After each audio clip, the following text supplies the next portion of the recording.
it's the first game coming out China Hero Project, so Shuei's campaign is actually bearing fruits, or starting to.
What's good, everybody? Hope you're all doing good. Can you hear me loud and clear? How are we sounding, guys? Are we sounding a-okay? How's the mic? How's the sound?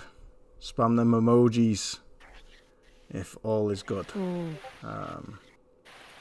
Apologies for the slight wait and the technical difficulties we've been having. Trying to get a level of what's the word? Trying to get people to join the Discord, the private Discord, can be a pain, and and also so many of my panel tonight haven't showed up. You can't really blame them with it being the match. They're all high and drunk, and I'm watching the match too, so I'm sweating with nerves because it's a big deal if England win this. It's first time in like so many decades that they've won a championship, so it's that long. Yeah,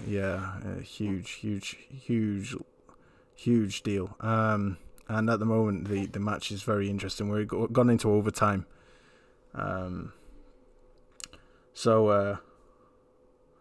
What's good to my brother Cesar Exposito? He's a software engineer, a very clever guy on Twitter. I'm so sorry to hear you're in hospital right now, brother. I really hope you're okay. And Get well soon, man. Shout out to you, bro. Rest up, get well soon. Yeah, be sure to DM me. Live to hear how you're getting on, and so sorry about your situation, pal. But it's great that you're here. If you can hear shouting in the background, that's my missus getting so freaking excited over the game, shouting at the television. So I apologise for that. What's good to Ice Queen Gaming, Buck Roger, Shaky Shako, T-Rock, we've got Flominator, a new face here. It's lovely that you're here. Thank you so much for being here. Great to see new people. Retro, Family Man Gamer. I don't know whether he's too busy watching the match. If he is, can't blame him. All the more power to him, but he'll probably be here in a bit, but shout out to him.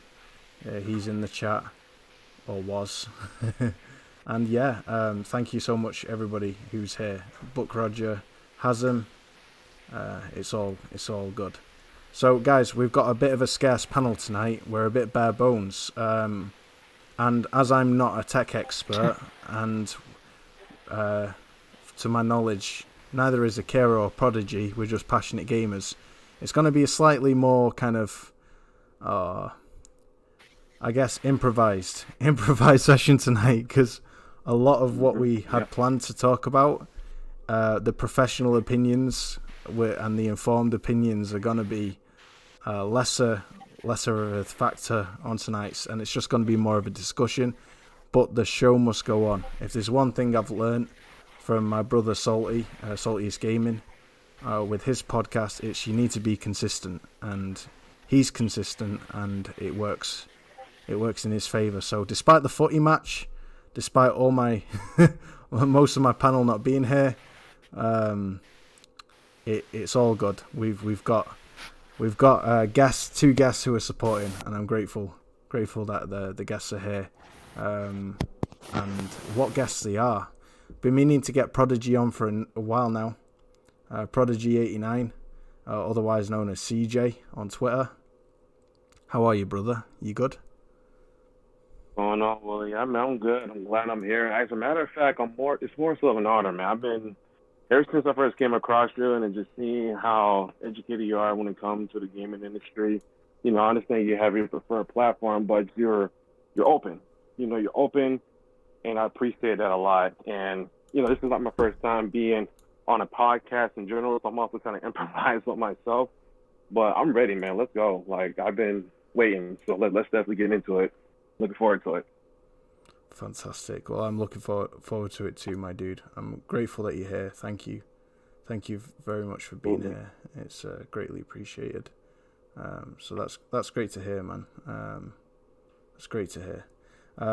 Thank you. Sorry about the screen slightly off tonight, guys. I have no idea what's happened here, but I do apologise for that. A little too much faffing around to get it fixed for this show, but apologies.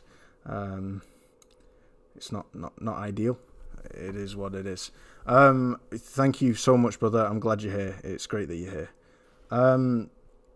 And also Akira, aka Blaze Lewis, aka what's your new name now? What's... All right.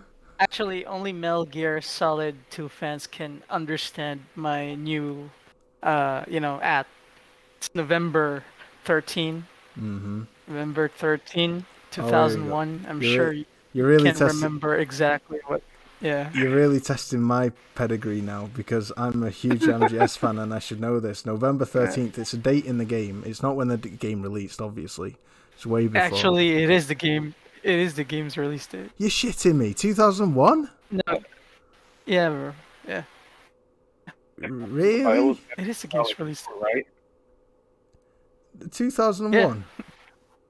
Yeah, bro. MGS2. MGS2 released November 2001. Yes. Mm-hmm. Yeah. Sup to my friend Dopage J in the chat. What's good, brother? Grateful that you're here, my guy. He says Warzone performance on Xbox Series X is inexcusable. You can't claim to have the world's most powerful console and have Warzone perform like that. You know what, Dopage J, we got room, brother. If you want to jump in, jump in. I could not agree more with your comment there. However, there is a technical aspect that we may not have considered behind the way that the Xbox Series X is performing at the moment. And it's something that Leviathan Gamer, he can't be here tonight, he's got too much on, but he's written a piece for me to read out, which does bring to light some kind of interesting factor that, in a way, is in defense of the Xbox Series X, but obviously it still requires amending and changing big time.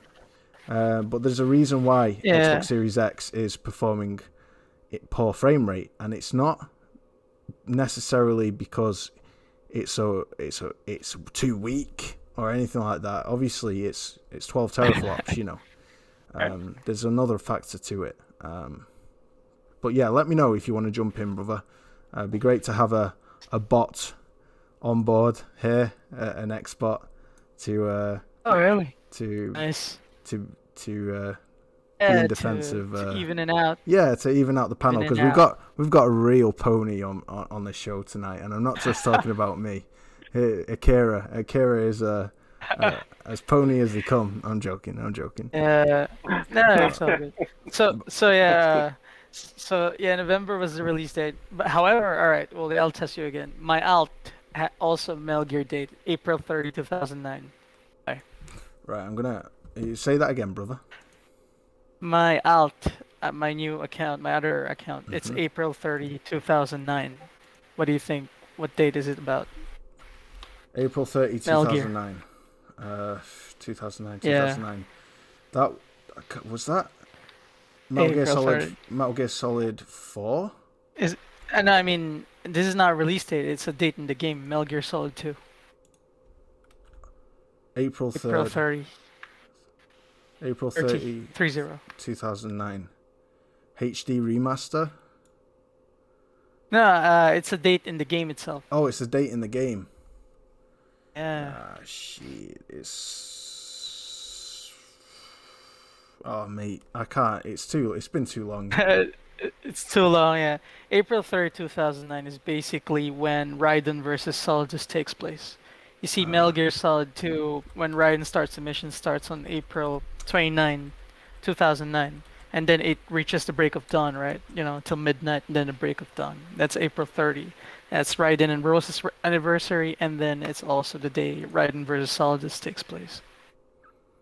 Oh, shit. Wow. Yeah, it was in the game. Oh, there's in the game. I feel embarrassed to call myself a huge hardcore Metal Gear Solid fan. Nah, I'm bro, clearly not. I'm clearly not. It's a long time, man. And I just replayed Metal Gear Solid 2 last week. Oh yeah, it's all right. I'm just Just so love that Dopage game. J. Hit the link. I've sent it to you. Once you're in the link, you won't be able to access the voice chat until I've given you the permission. But I just need you to kind of enter the group chat so I can add you. So then I can then, yeah, you get the idea. So if you could just do that for me, my guy, and then you'll be in. You'll be here. I swear, man, Prodigy, if Metal Gear Solid remake is real, I'm gonna lose my mind. Like, I'm just really gonna lose it. I'm so gonna lose it. Oh mate, if Metal Gear Solid, Coke Boy J, here he is. Remake. He's called Yeah. Coke Boy J. I love it. It's gonna be create insane if it's real. If it's gonna be real, it's insane. Yeah. Hold on. Sorry, Dopage J. It's so difficult just to get this. There you are. Right. You're in. Come join the voice chat. There we go. Dopage J, what's good? Can you hear us? Yeah, I can hear you guys. What's up? Hey, what's good, my dude? What's going on, man? It's great that you're here. Hey, bro, what's up? What's up? How have you been? What have you been playing? Oh, I've been playing some Red Dead on PC, man. It's amazing. You know, I have the wonderful RTX 3090, so you can call me PCMRJ. And yeah, I just been having a blast playing that. That was the Also tried day out your Horizon Xbox on Series PC. X died, right? No. Bruh. We're still gonna be playing on Series X. But there's a clear disparity there, isn't there? There's a clear difference between Oh, there's a high-end clear difference between all high-end my PC consoles gaming, and yeah. my PC. Yeah, 100%. It's crazy. I- 3090. Wow. I saw Devil May Cry 5 running on a 3090. It's so damn beautiful. It's unreal how beautiful. Buck it is. Roger Devil May Cry 5. doesn't want to see any more remakes. My bro Buck, you don't want to see Metal Gear Solid remade from the ground up? Oh, I mean, I can understand people don't like remakes. However, I love remakes. I love reliving memories. You know, it makes me feel young again. If you, I don't know if you know what I mean. If you play Yeah. a remake and you see this thing and you remember it, just like how you reminisce and shit. That's what I love about remakes. They bring those memories back. yeah, 100%. Great feeling. 100%. So, Yeah, thanks, man. sorry, go on, Akira. No. I was wanting to say thank you to PCMRJ, for coming in. Absolutely, yeah. Shout out to you. Thank you for coming in, Dopage J. It- I've been abandoned by my panel members tonight. They're all busy. Obviously, it's the game, and in England, this is a pretty big deal. So Dopage, Oh, yeah.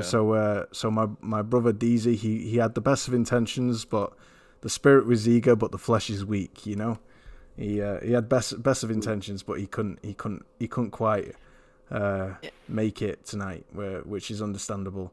And Leviathan, something came up last night, and so he couldn't make it either. So it's going to be a bit of a different kind of show tonight.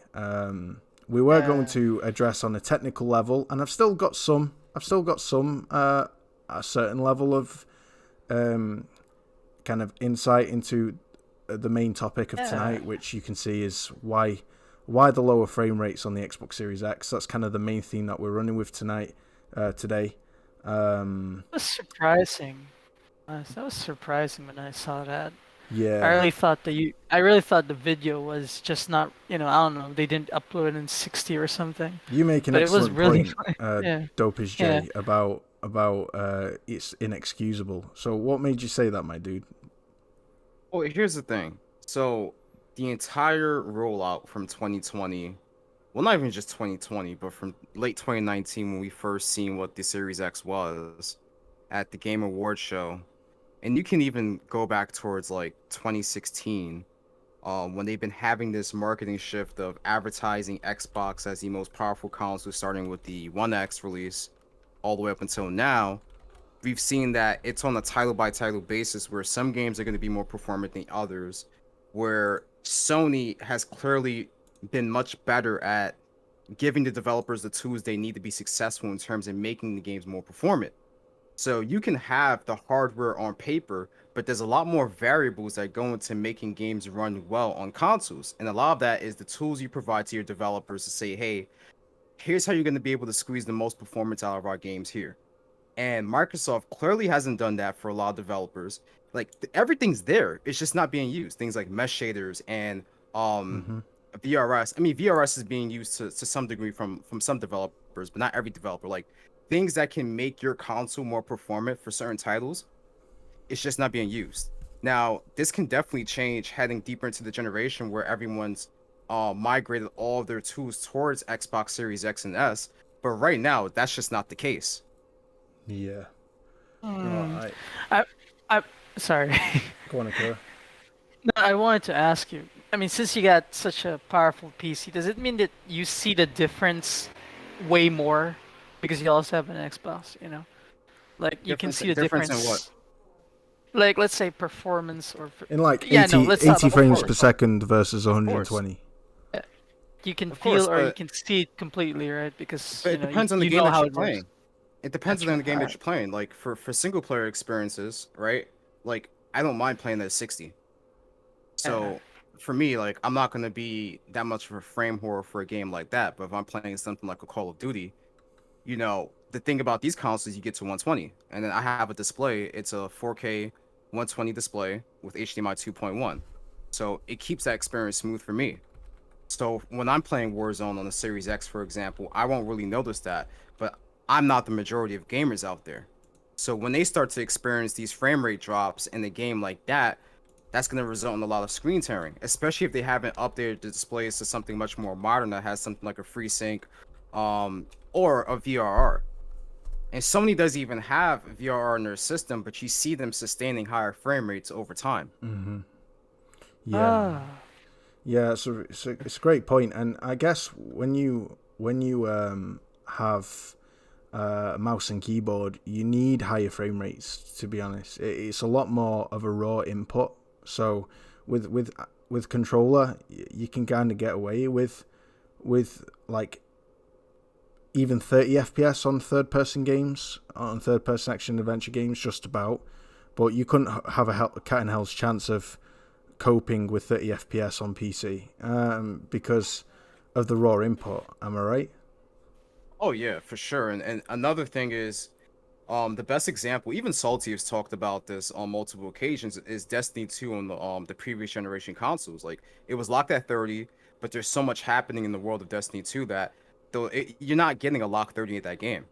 And because there's so much fast twitchy movement with abilities and all these different weapons, 30 isn't ideal for a game like that. Where something that's a bit more slow paced, 30 you wouldn't mind. But then I play something like a God of War on PS5 at 60 frames, and it's like this makes all the difference in the world because I can do more and input more because the latency is lowered. Yeah. So it's on the game by game basis, but in general, you want more performance out of your not just your systems, in consoles, but PC depending on the kind of configuration that you have. Yeah. And in my experience, I always want more frame rate for games that are meant to be played faster, if you know what I mean. Yeah. Like, we can talk about like fighting games, shooting game, Doom Eternal, for example, it has to be played on a fast frame rate, or else it kind of feels sluggish, if you know what I mean. Yeah, I play that game a lot. Uh, Titanfall 2 was the same. It plays, it's just an amazing experience when you play it with amazing frame rate. So yeah, basically games that require fast movements, character action games, first person or third person, for me really requires that fast frame rate because it just enhances the experience of not feeling too sluggish. You want that fast adrenaline gameplay that you're looking for. That's why you play them in the first place. And I Yeah. think frame rate helps with that a lot. I would sacrifice fidelity for frame rate on character action games because I really prioritize the action on this one. I So mean, C for those kind of CJ games. CJ aka Prodigy 89. What do you think about this, brother?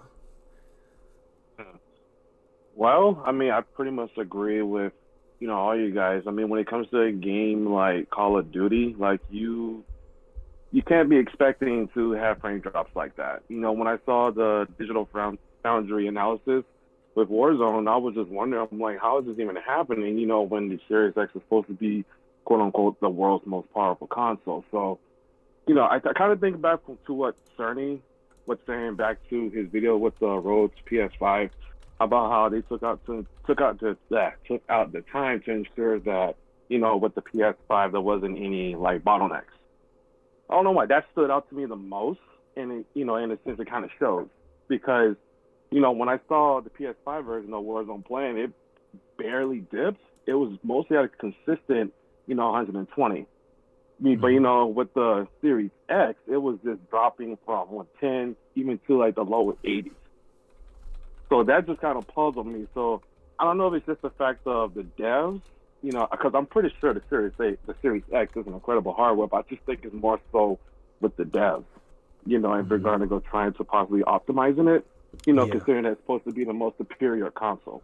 So that's my take on it. It's a great point that you raised, and shout out to people in the chat who are new, Fo Techie. It's great that you're here. Thank you so much for your kind words. It really means a lot. We're a little low on manpower tonight, guys. We have guests, but my panel is my panel members aren't here tonight. Just too much is going on, so it's a bit of a quieter show tonight, and we've not got the kind of the tech experts like DZ, who's a developer, nor have we got Leviathan or Michael, who are software engineers. So, but we've got a panel full of passionate gamers, and there are some who know a crazy amount in terms of games, like flipping Akira, or who you can see, he Akira Silverhand. He flipping just schooled me on MGS2, and I'm the most hardcore Metal Gear Solid fan, but it's been so long since I've played Metal Gear Solid 2, so I need to revisit that game on my Vita. But yeah, so it's kind of a more of a gamer orientated panel tonight. But we're still going to address these topics. Xbox Series X, why the lower frame rates? Let's talk. Also, state of play. We're going to look at the Switch OLED, discuss that, and we're going to look at other things too. Also, we're going to be looking at what's it called? In fact, I've got the wrong flipping. I've just realised I've literally got the wrong thumbnail here right now. You're not going to believe this. I'm just gonna quickly replace I'm gonna replace my thumbnail, because this is Wooly, right, I just wanted to say. Edge. Sorry. I was saying, the digital deluxe edition with all the DLCs for Doom Eternal is $30 right now on PSN. It's on sale. It's on a huge sale right now. So if you want to try Doom out, go for it. It's such a fun game. Blast. Yeah, I highly recommend that game to a lot of people who never played Doom. Especially with that PS5 and Xbox Series X update to get the ray tracing. Even having the 120 roll in that game is really great for a lot of people to experience. Yeah, Dude. I'm still having trouble to get a PS5, but when I get one, I'm definitely trying those high frame rates out, because I also got a TV that's capable of that, and I want to experience that. I'm having some real technical issues right now, because there it is. Found it, guys. Sorry, I'm still on the wrong picture. But good. Yeah, I've got Jay, I've been planning to upgrade my PC, because I've been seeing a lot of indie games that I've been liking, and it's only on PC. They're only on PC right now. Yeah, there's a lot of good indie games. This one I've seen in particular is called Planet of Lana. I think it's coming to it's on PC, but it's also coming to, I believe, the Switch or PlayStation, one of those other systems. But I found them recently, and I was like, oh, this game looks pretty interesting. So that's one of the games that I plan on picking up next year when it drops. Regarding Doom Eternal, guys, I tell you what got me into Doom Eternal. I'm sorry about all this faffing around here that you can see on screen. I was just in the process of sorting it out. Yeah, regarding Doom Eternal, it was Returnal that got me interested in Doom Eternal because I hadn't played Yeah. Doom Eternal, but I'd played Returnal, and I've been playing Doom Eternal. I'm not fully.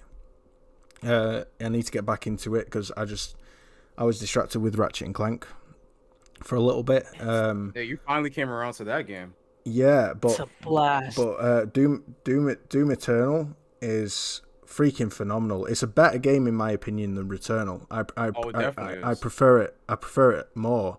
The music with the fluidity and the action is just, it's a whole different experience, guys. Just the music for me just like gets me like Yeah. so immersed into the gameplay because like I'm just getting amped up while playing the game and oh man, I got to record footage of me playing that game. I was on a different Discord the other day, just like streaming me playing the game to some other people.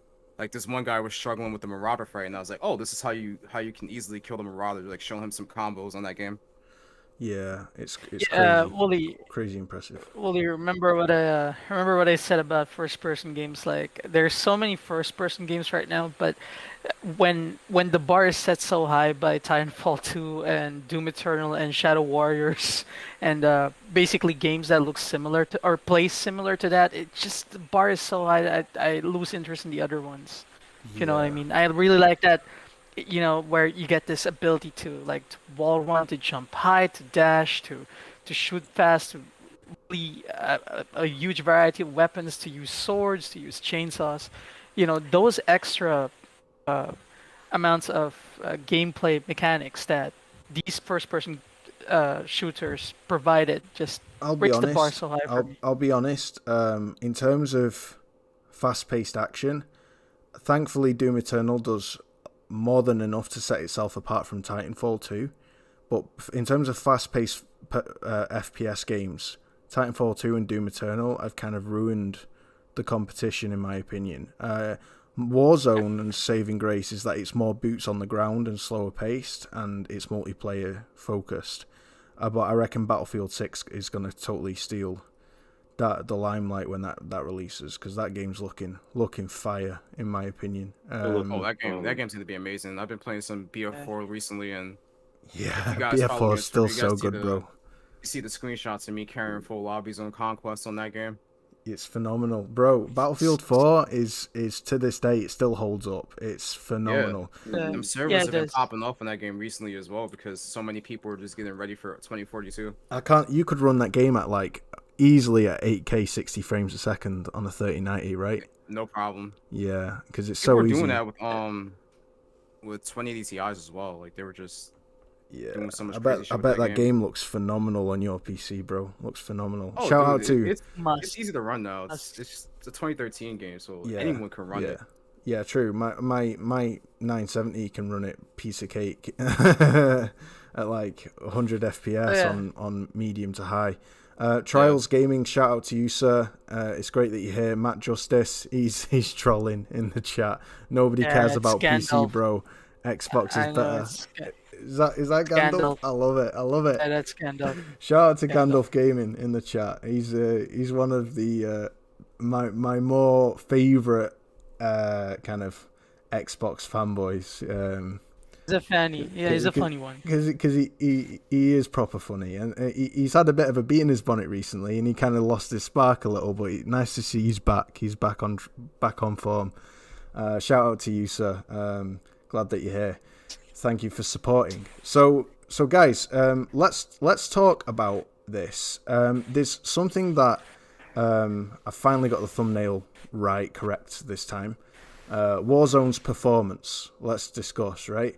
We're going to talk about why the Xbox Series X is hitting 80 frames a second at times that the PS5 is reaching 120.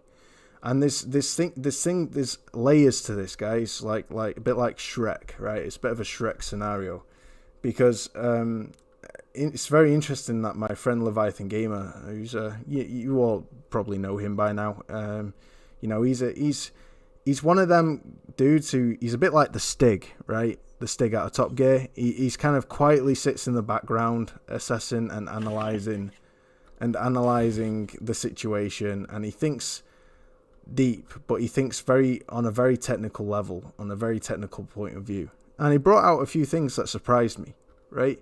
But I just want to hear first, before we jump into reasons that he's given, I want to hear from the panel, why do you think or speculate the Xbox Series X is only hitting 80 FPS? Is it just that the tools have not arrived? Is that and what does that actually mean? Let me take the first stick at this. Go for it. So, in regards to Warzone, right? Because we know it doesn't have a native next gen port, right? Mm-hmm. So they're running in the back compat mode, and they have 120 hertz enabled for it. So this game is not specifically made for Series X or PS5, right? So they're running different builds of the game. If they had a build specifically for those two systems, much how like Cold War does, I believe it will run more closer towards the more locked 120 mode, right? Mm-hmm. Now, are the tools ready? I think the tools are there. I don't think everyone's using them. And we've seen this like on the case by case basis with Series X in particular, where like there's obviously games that run better on PS5, and you're sitting there like, how come the Xbox is performing this way? And it's like, no, there's no way it shouldn't be performing like that on the Series X. So there's that. But I want to hear what the actual like technical reason is behind like why Warzone isn't like staying near that 120. Like if it was dipping to like 112 or even like that's forgivable, 106, right? It's like, all right, cool, like that's fine. Yeah. But to 80, that's a hard dip. Yeah, huge. Anybody else have anything to say before we take a deep dive? I have been, let's say, observing, the multi-platforms, PlayStation 5 versus Xbox, and I've always noticed this trend that the back compatible games, or like the FPS boosted games, back compatible games, always runs best on Xbox. However, if the game is like, let's say, recent, like released recently or made recently, it kind of how do you call this, runs better on a PS5. And I think what I'm thinking is, I don't think it's an Xbox problem. I just really think the developers working with an Xbox still haven't figured out on how to run the new stuff on the console, to its most effective use, basically. Yeah. And I don't really think the Xbox is weak or something. I think that's impossible. Yeah, to be honest. it is impossible because to think that. You have to be a real fanboy to think that the Xbox is a weak console. Because it showed that it can run other games on that level before. Yeah. So that means it can do it. It's just, I think the developers hasn't figured it out on how to run it effectively on a Series X. While I think this is where remember what some third developers said about the PS5.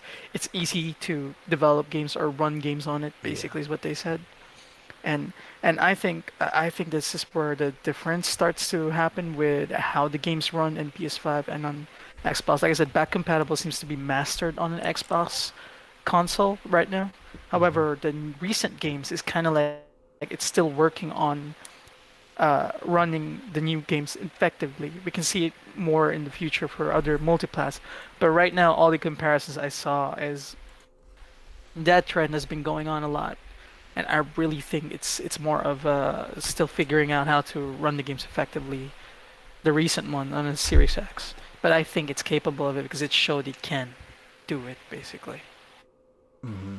Yeah, that's my take on it. Yo, Buck Roger in the chat. That's some crazy info about the Stig from Top Gear. I didn't realize that he was in a crash and he broke his helmet. That's crazy. I didn't realize that, bro. Shout out to Stig, man. One of the best fictional characters in all of fiction, and he was on a television show, a live television show. It's crazy. Some say he has a digital face. Moving on. So yeah, that's a great point, Akira. I don't think devs know how to fully utilize. That Judgment gameplay is looking fire, bro. Wall running, climbing pipes. Oh, Looks so good. Lost Judgment. Looks so good. It Lost Judgment gameplay. I gotta get into Judgment, man. you, Big time. you got the yeah. But well, you need to really play the first one because Yeah. the Oh, improvement I of won't the be second playing. game. Yeah, I won't be playing the second game without playing the first.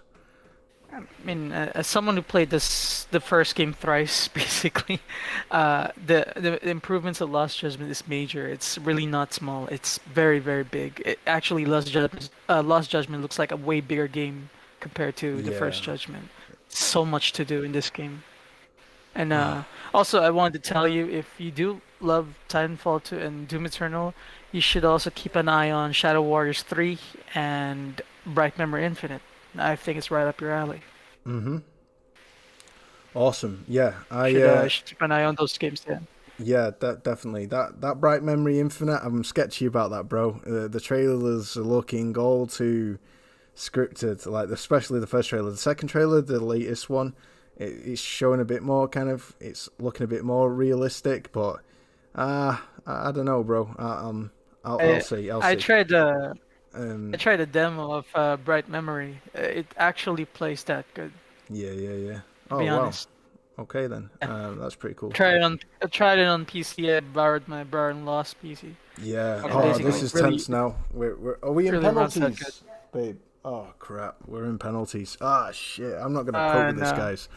I'm not know. coping. I'm not coping. Right. Okay. The show must go on. We'll do this. Holy Can do it. crap. So yeah.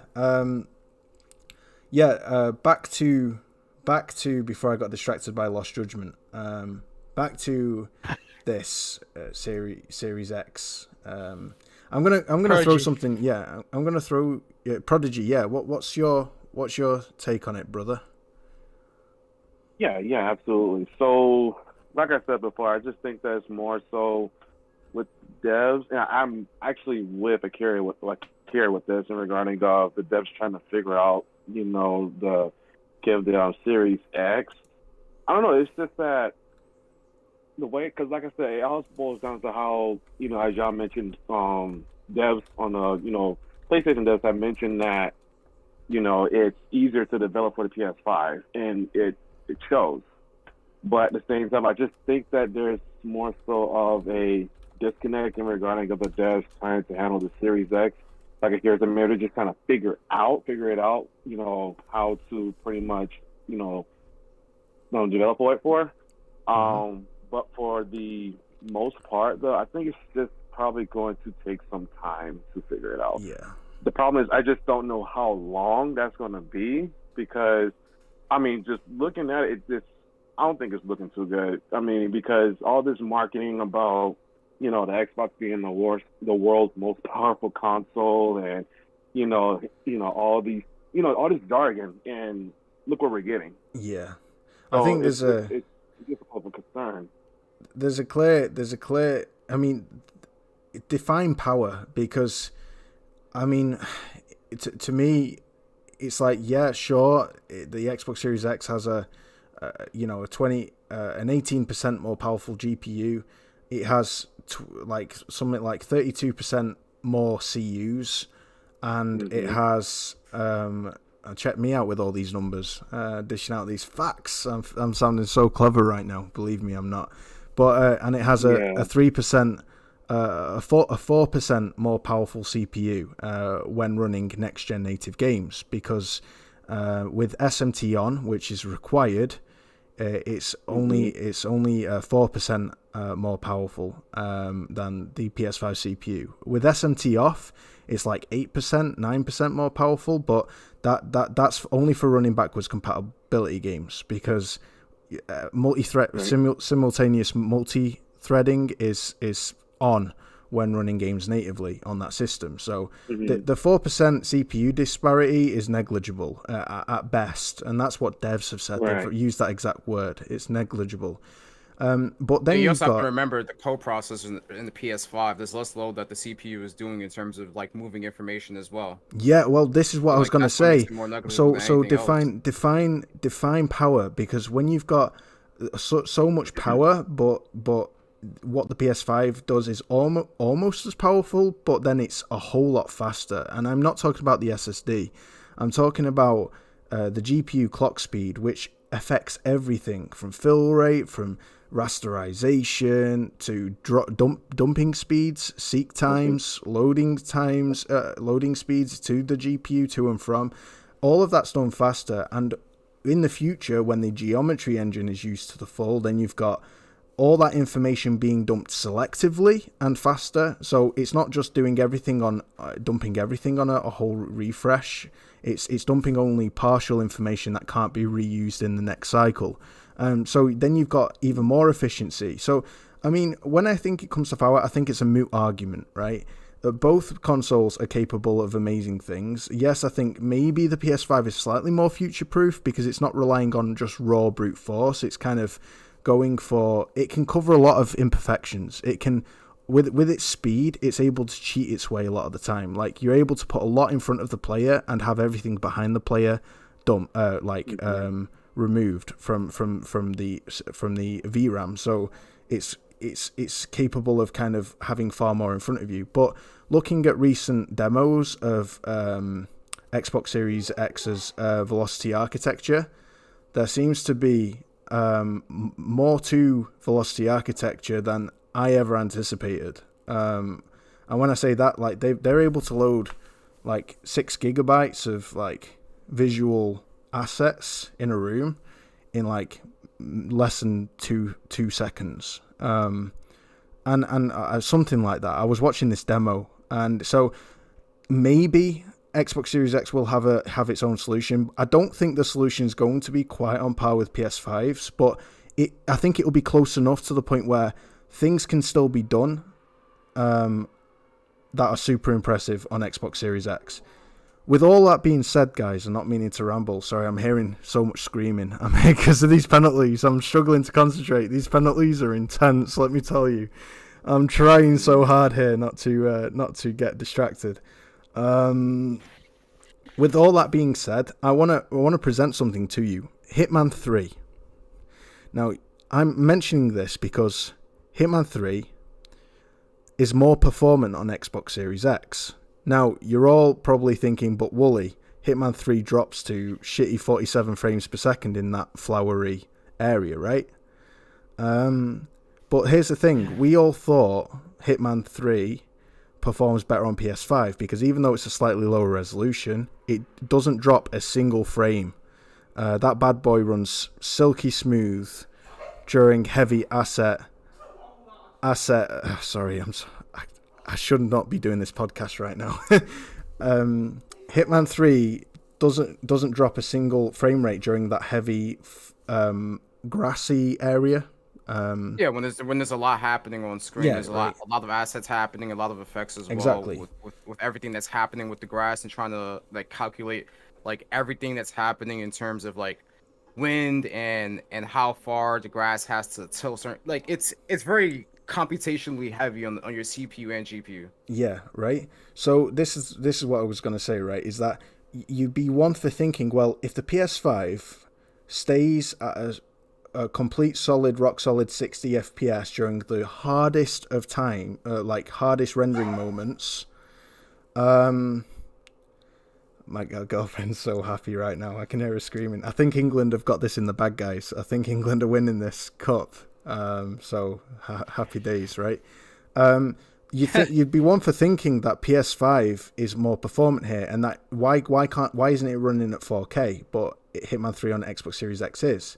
But actually, guys, there's more to it. And Leviathan brought this to my attention. Hitman 3 runs around 20% better on Xbox Series X than it does on PS5. Now, how can we say that?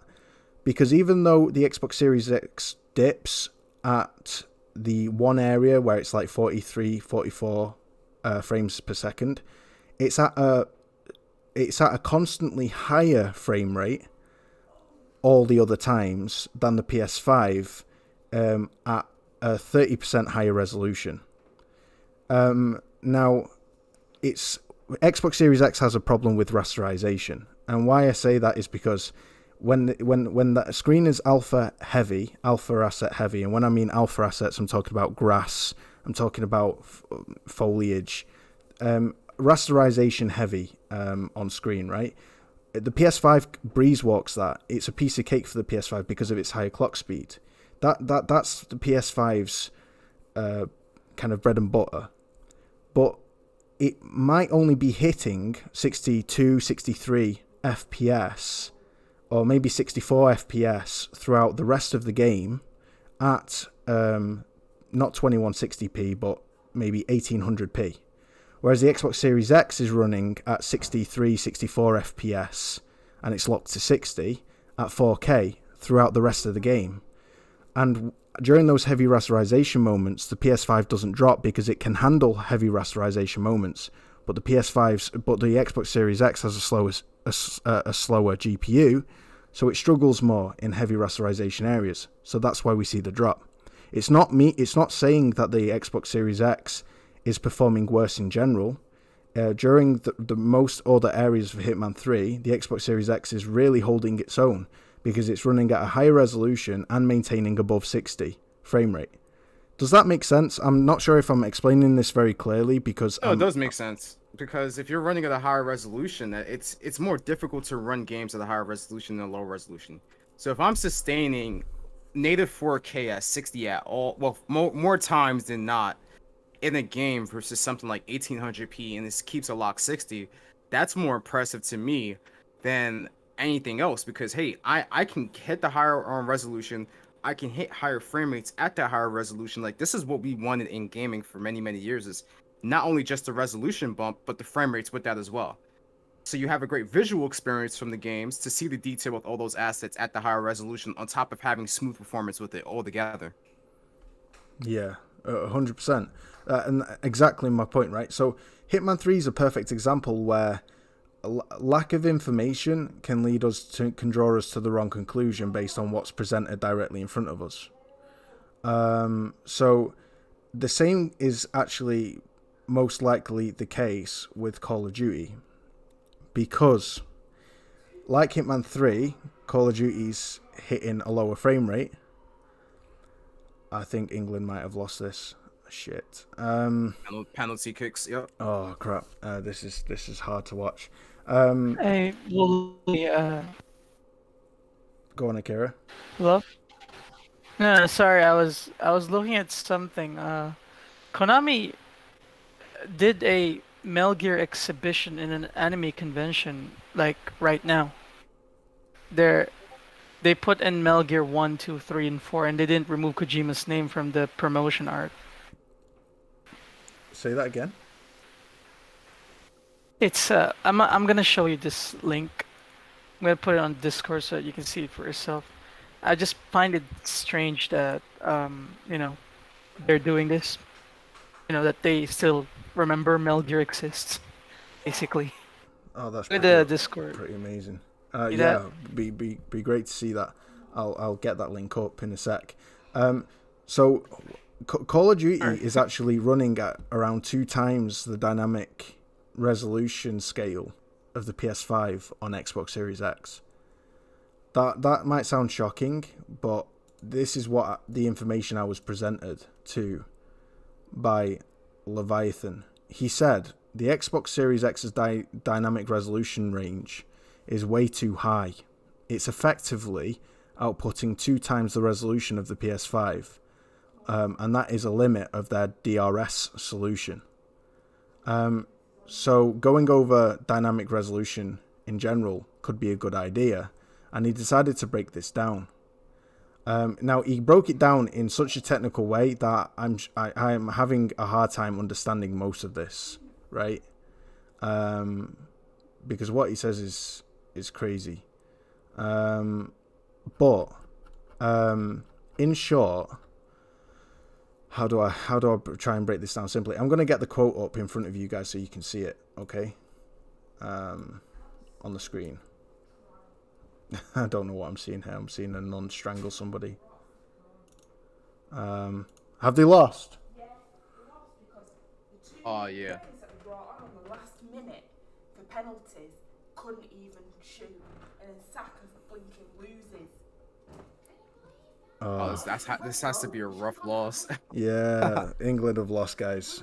England have lost. Oh, It was good. It was But good. Whilst it lost, I turned it many? off. I turned it off because I couldn't keep it on my screen. It was just distracting me too much, and it was just getting me too emotional and too heated. But damn. I'm sweating like a brick. Uh, But yeah, good game, guys. England did well. Italian won. It's Italy won. Good for them. That's the end of that. It is what it is. To be honest, guys, it's all just fun and games. You know, I was only born in this country. It's not really that important. But so to understand what's happening with the DRS, with Call of Duty, and to explain why there's a huge limit on the solution on the frame rate, right? We need to establish what dynamic resolution scaling is and why we use it. In a static scripted medium, you can even space work out, but in a video game with dynamic elements, this is impossible. Now, I was going to have a translator on tonight. I was going to have Deezy break this down, what he's saying. But unfortunately, I haven't got a translator. But I can only read to you guys what Leviathan has presented to me. And if any of you can make any sense of this, great. If you can't, I really don't blame you, okay? So, the solution historically used was either A, everything renders faster than the target frame rate and some power is unused, and that power is obviously directed to the dynamic resolution scaling. Or B, more power is used and developers accepted regular frame rate dips. Eventually, developers had an idea to vary the workload. There are two halves to every frame, the setup, pre-rasterization, and the post-rasterized pixels. Most of the frame is spent operating on pixels, so the idea was to alter the number of pixels you had to work on, or in other words, that's called dynamic resolution scaling. This required an algorithm to determine whether to drop resolution by a variety of inputs and how much your dynamic resolution scaling will allow for dropping resolution. The most common two things DRS looks for is how long did it take to reach the rasterization step, this frame, and how did the last frame go, which includes getting to rasterization as well, how much of the frame time was left over. For example, if the previous frame took 17 milliseconds and you are targeting 16.66, I think that's 60 FPS, then your resolution was too high last frame. Likewise, if your previous frame was 10 milliseconds and your target 16.66 milliseconds, then you should have had a higher resolution because it's obviously rasterizing a lot quicker than necessary. So DRS is incredibly hard to get perfectly right. Assassin's Creed Valhalla launched with DRS only activating when you dropped frames. Jedi Fallen Order on PS5, in backwards compatibility, was locked resolution to 1200p, versus the Xbox Series X, which fluctuated between 1080 and 1440p, and this was because the PS5's dynamic resolution scaling was calibrated to 30 FPS, but the PS5 was running at 60, so the PS5 could never drop resolution, so it would always achieve close to 60 FPS, which was higher than 30. Likewise, Call of Duty Warzone, and this is the point, runs on the on the PS5 2730 by 1536 down to 1365 by 1536 on PS5. And this is because Warzone uses a weird checkerboard style solution for their DRS, whereas Xbox Series X runs it much higher at 3840 by 2160 down to 1920 by 2160. So the resolution gap here, and this is the key, guys, rambling soon to finish, I promise, is that the pixels on the Series X is somehow where along 2 times the resolution gap compared to PS5. And Leviathan Gamer solved the total. When Leviathan Gamer figured out the total GPU workload, it was around 60% more GPU work. So the Xbox Series X's GPU has a 60% higher workload with Call of Duty Warzone than the PS5. and that's kind of, in summary, what he's getting at. The resolution scaling on the Xbox Series X is basically pooped. And with the dynamic resolution scaling on the Xbox Series X being way too high for it to handle, that's why we're seeing 40% frame rate dips compared to PS5. It's to be expected to see way lower frame rate when the console is trying to push out a 60% higher GPU workload. Well, they're doing the same thing that they did last generation. They're pushing resolution over frame rates, and their DRS solution on the Series X for that game in particular isn't working well because they're trying to push double the pixel count than what the PS5 is rendering.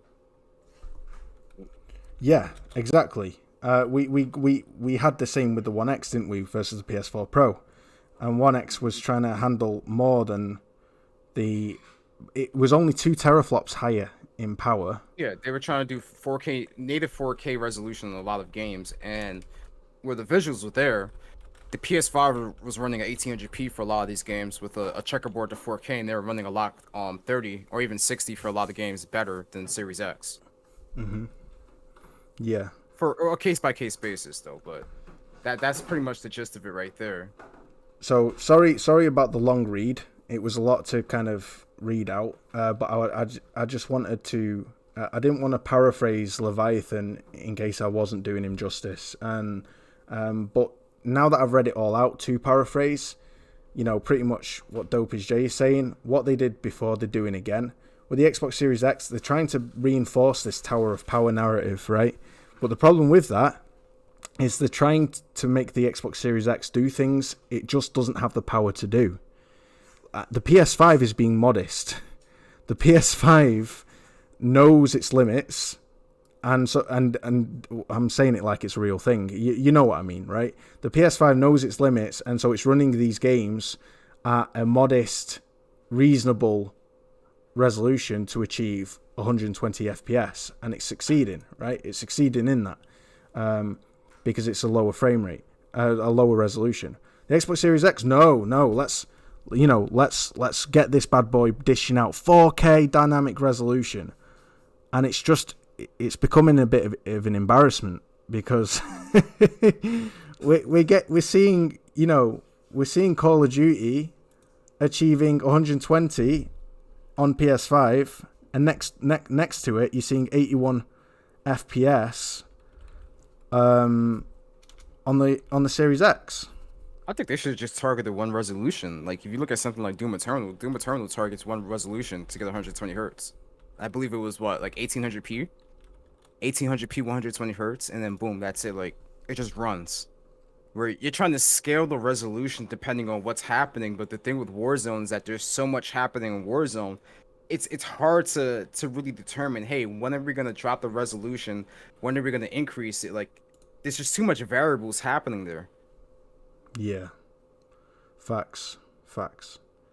So what's your thoughts on that, my dudes? I just got a question. Go for it.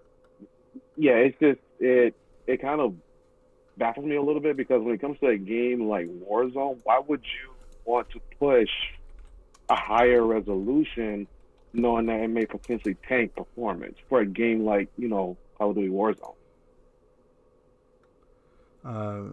You see what I'm saying?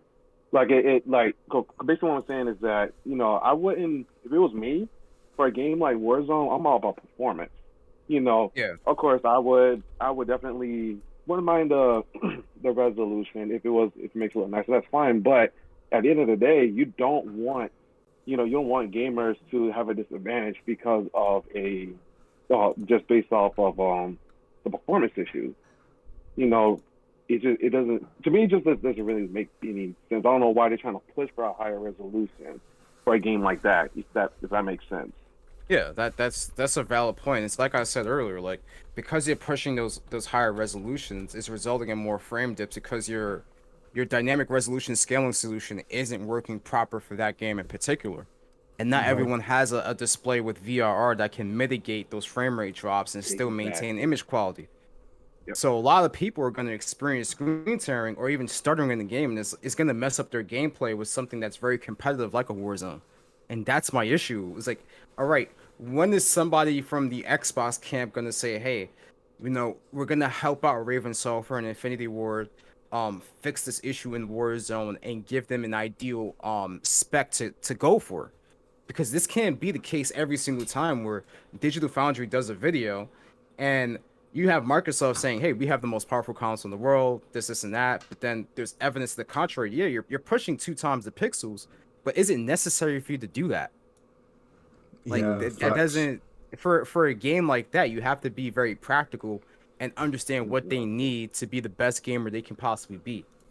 That's what we need to strive for. And that's what Microsoft needs to do, because I think Sony has that down pack right now with a lot of these games. Is like, hey, like we're gonna target a resolution that we know can make this game be the most performant in our system, and then everything else is gonna do the rest.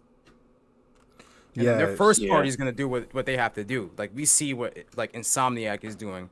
They have their performance mode, their ray tracing performance mode, and then they have their just regular ray tracing 4K 30 mode. Like, they're doing their thing. Yeah, respect to you, Dopage J, for keeping it real. You know, you might be an Xbox fan, but you're not stupid. And who was it? Yeah. Who was it that said that? Who was it that said that the other week? It was literally last week. Somebody went, "I might be an Xbox fan, but I'm not stupid." I think it was Uso Vinny, otherwise known as Hawaiian Guy. And it's kind of refreshing. It's refreshing to get people,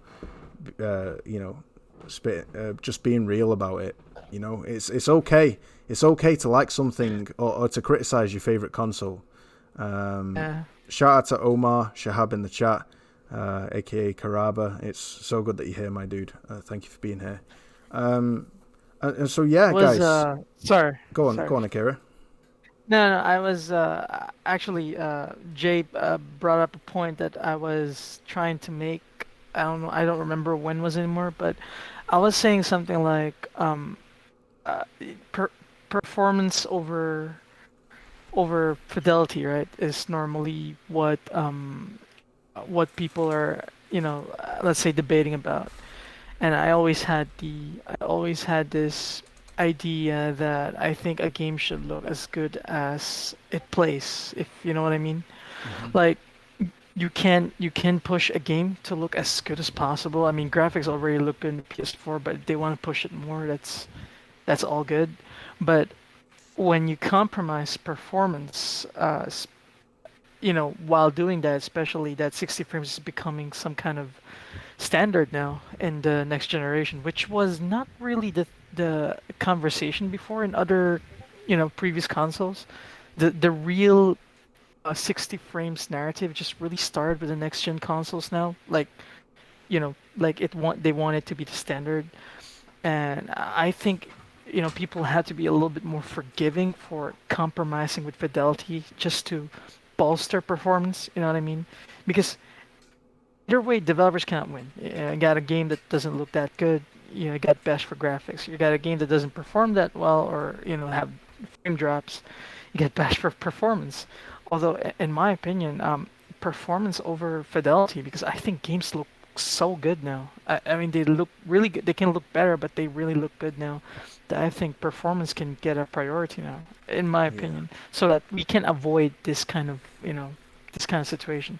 Because I still believe that somehow fidelity kind of plays a role in compromising performance.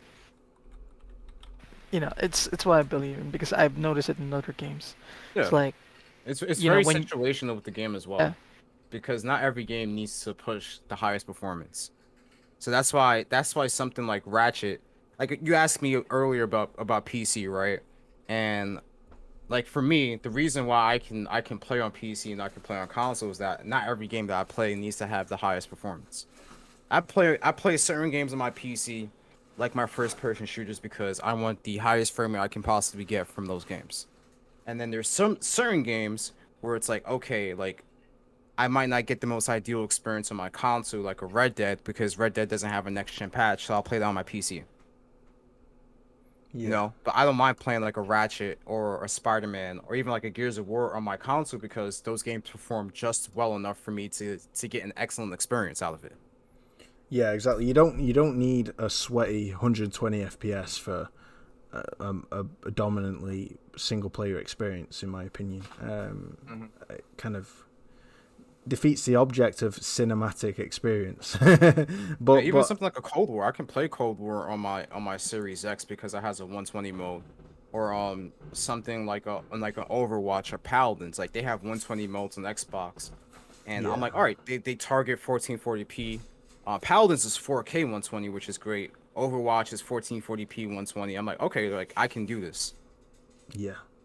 yeah, facts. I still just want to touch on this point that I think it was another LED. I think he brought it up on Twitter. Shout out to him. He doesn't want to see an end to 30 FPS gaming. By the way, shout out to Gaming Despair and Saltiest Gaming, who have now come into the chat to help a brother out. They've both just arrived now. What's up, guys? You good? Yo, can you hear me? Yeah, I'm good. Yeah, I'm good. brother, we can hear you, man. What's up? What's good? What's Coming happening? in, man. Saltiest Gaming. Woolly Gamer was reading the dictionary, put me to sleep. Figured I'd come in here and spice things up. Oh, dude, it was just a 3 minute read, but yeah, I hear you. It's a lot to take Bring in. the spice, man.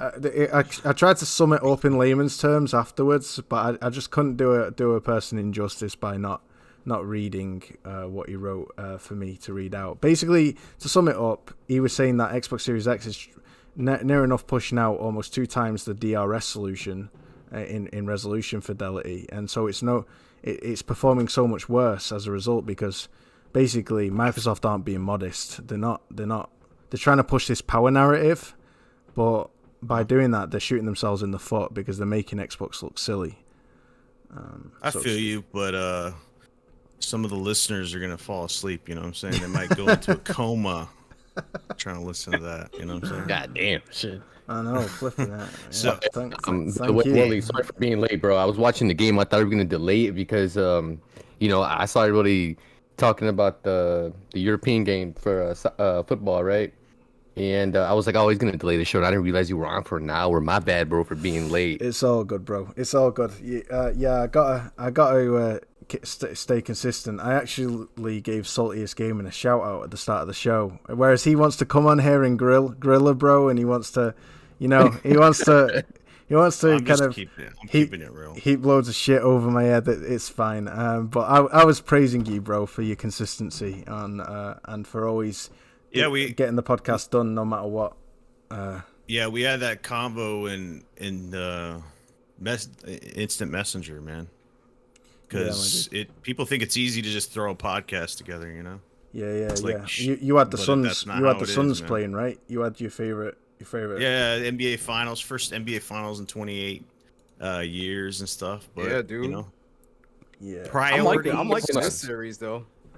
Who's up now? The Suns or Milwaukee? Suns up 2-0. The Suns? Oh, Yeah, game 3 is tonight. Yeah. Yo, Salty, Suns are- I gotta tell you 3-0. something, man.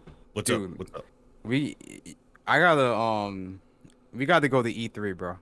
I'm trying to get I know. people to go to E3 next year because That'd ever be since dope. you told me about that GameStop story, I want to go to GameStop and get into a fight with somebody with you, man.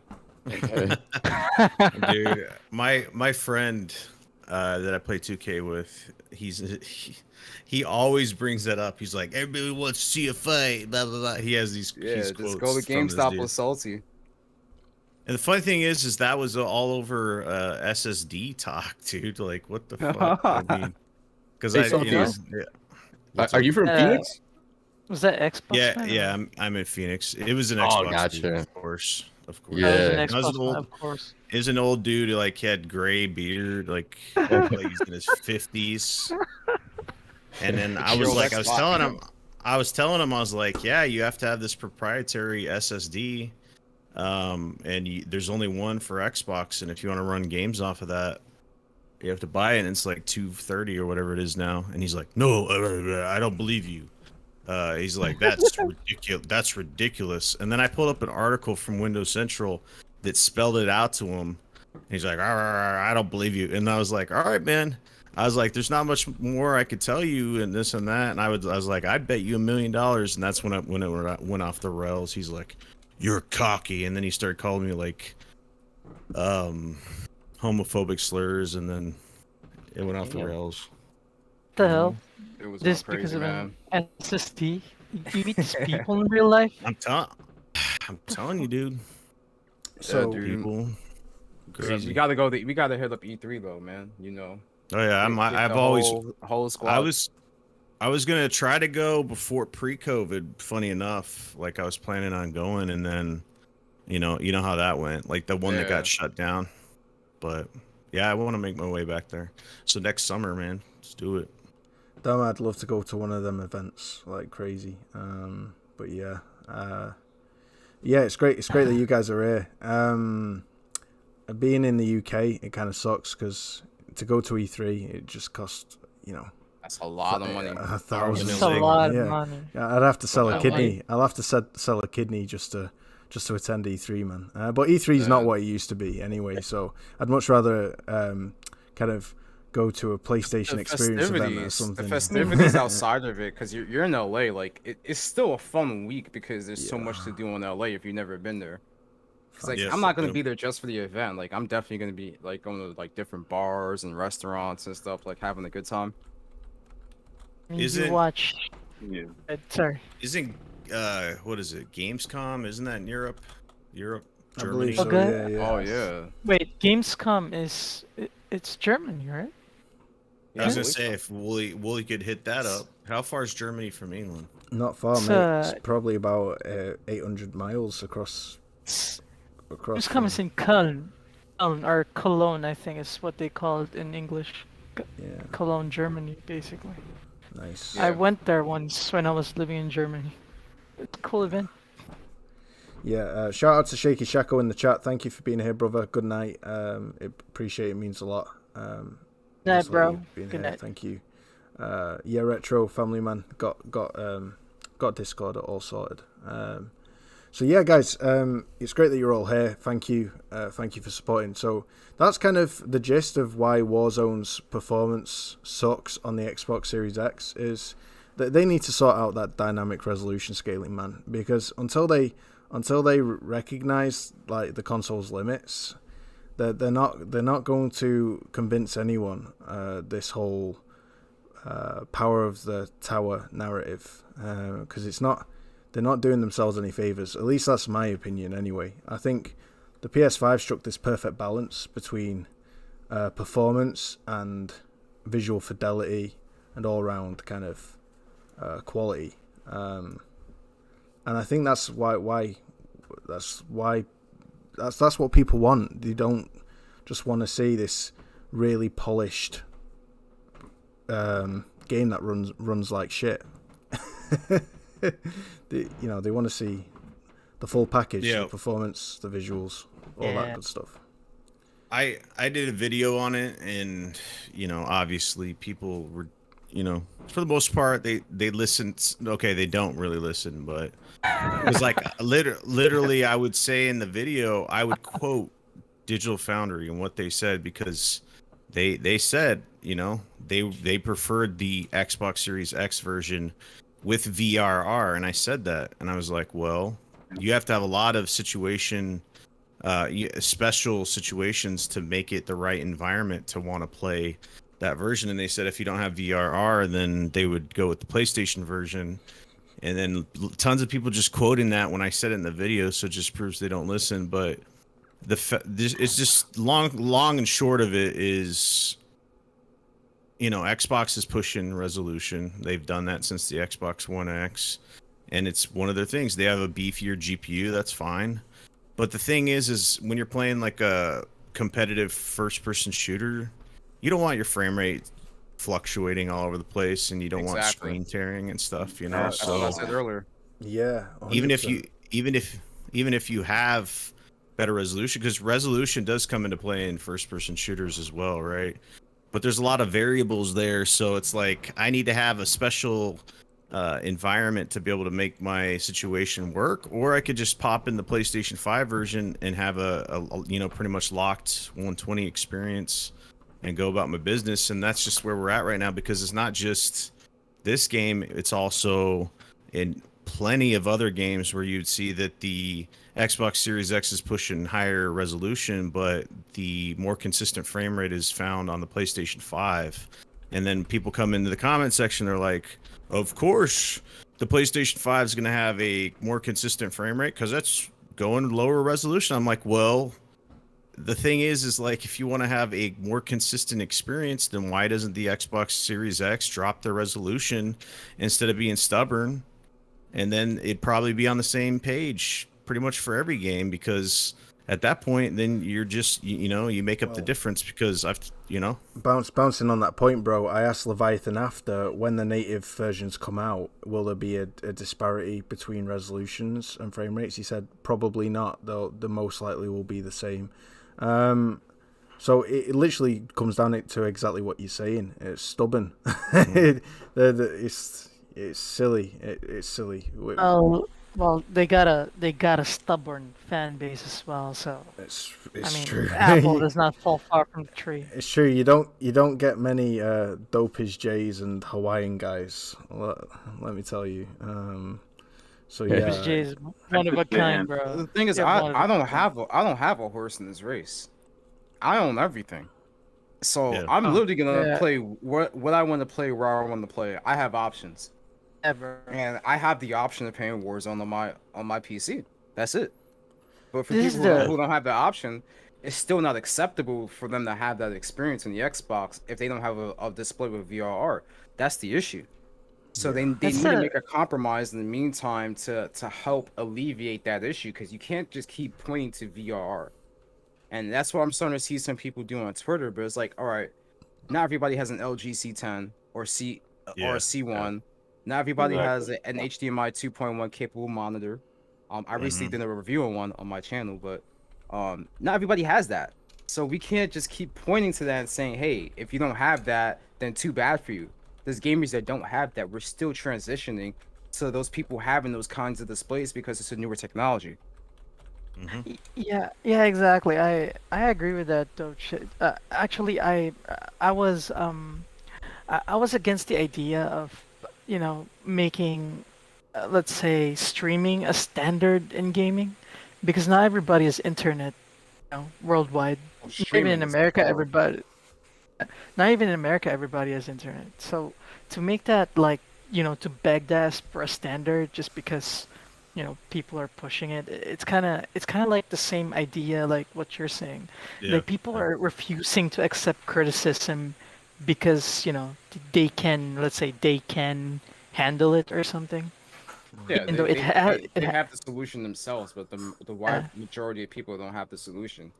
But, Streaming exactly. is very extreme. I understand what you're saying, because I do think we're gonna reach an ideal world in which, in the next year or two, there's gonna be much more displays readily available for people to get that has HDMI 2.1 to have those features built into it.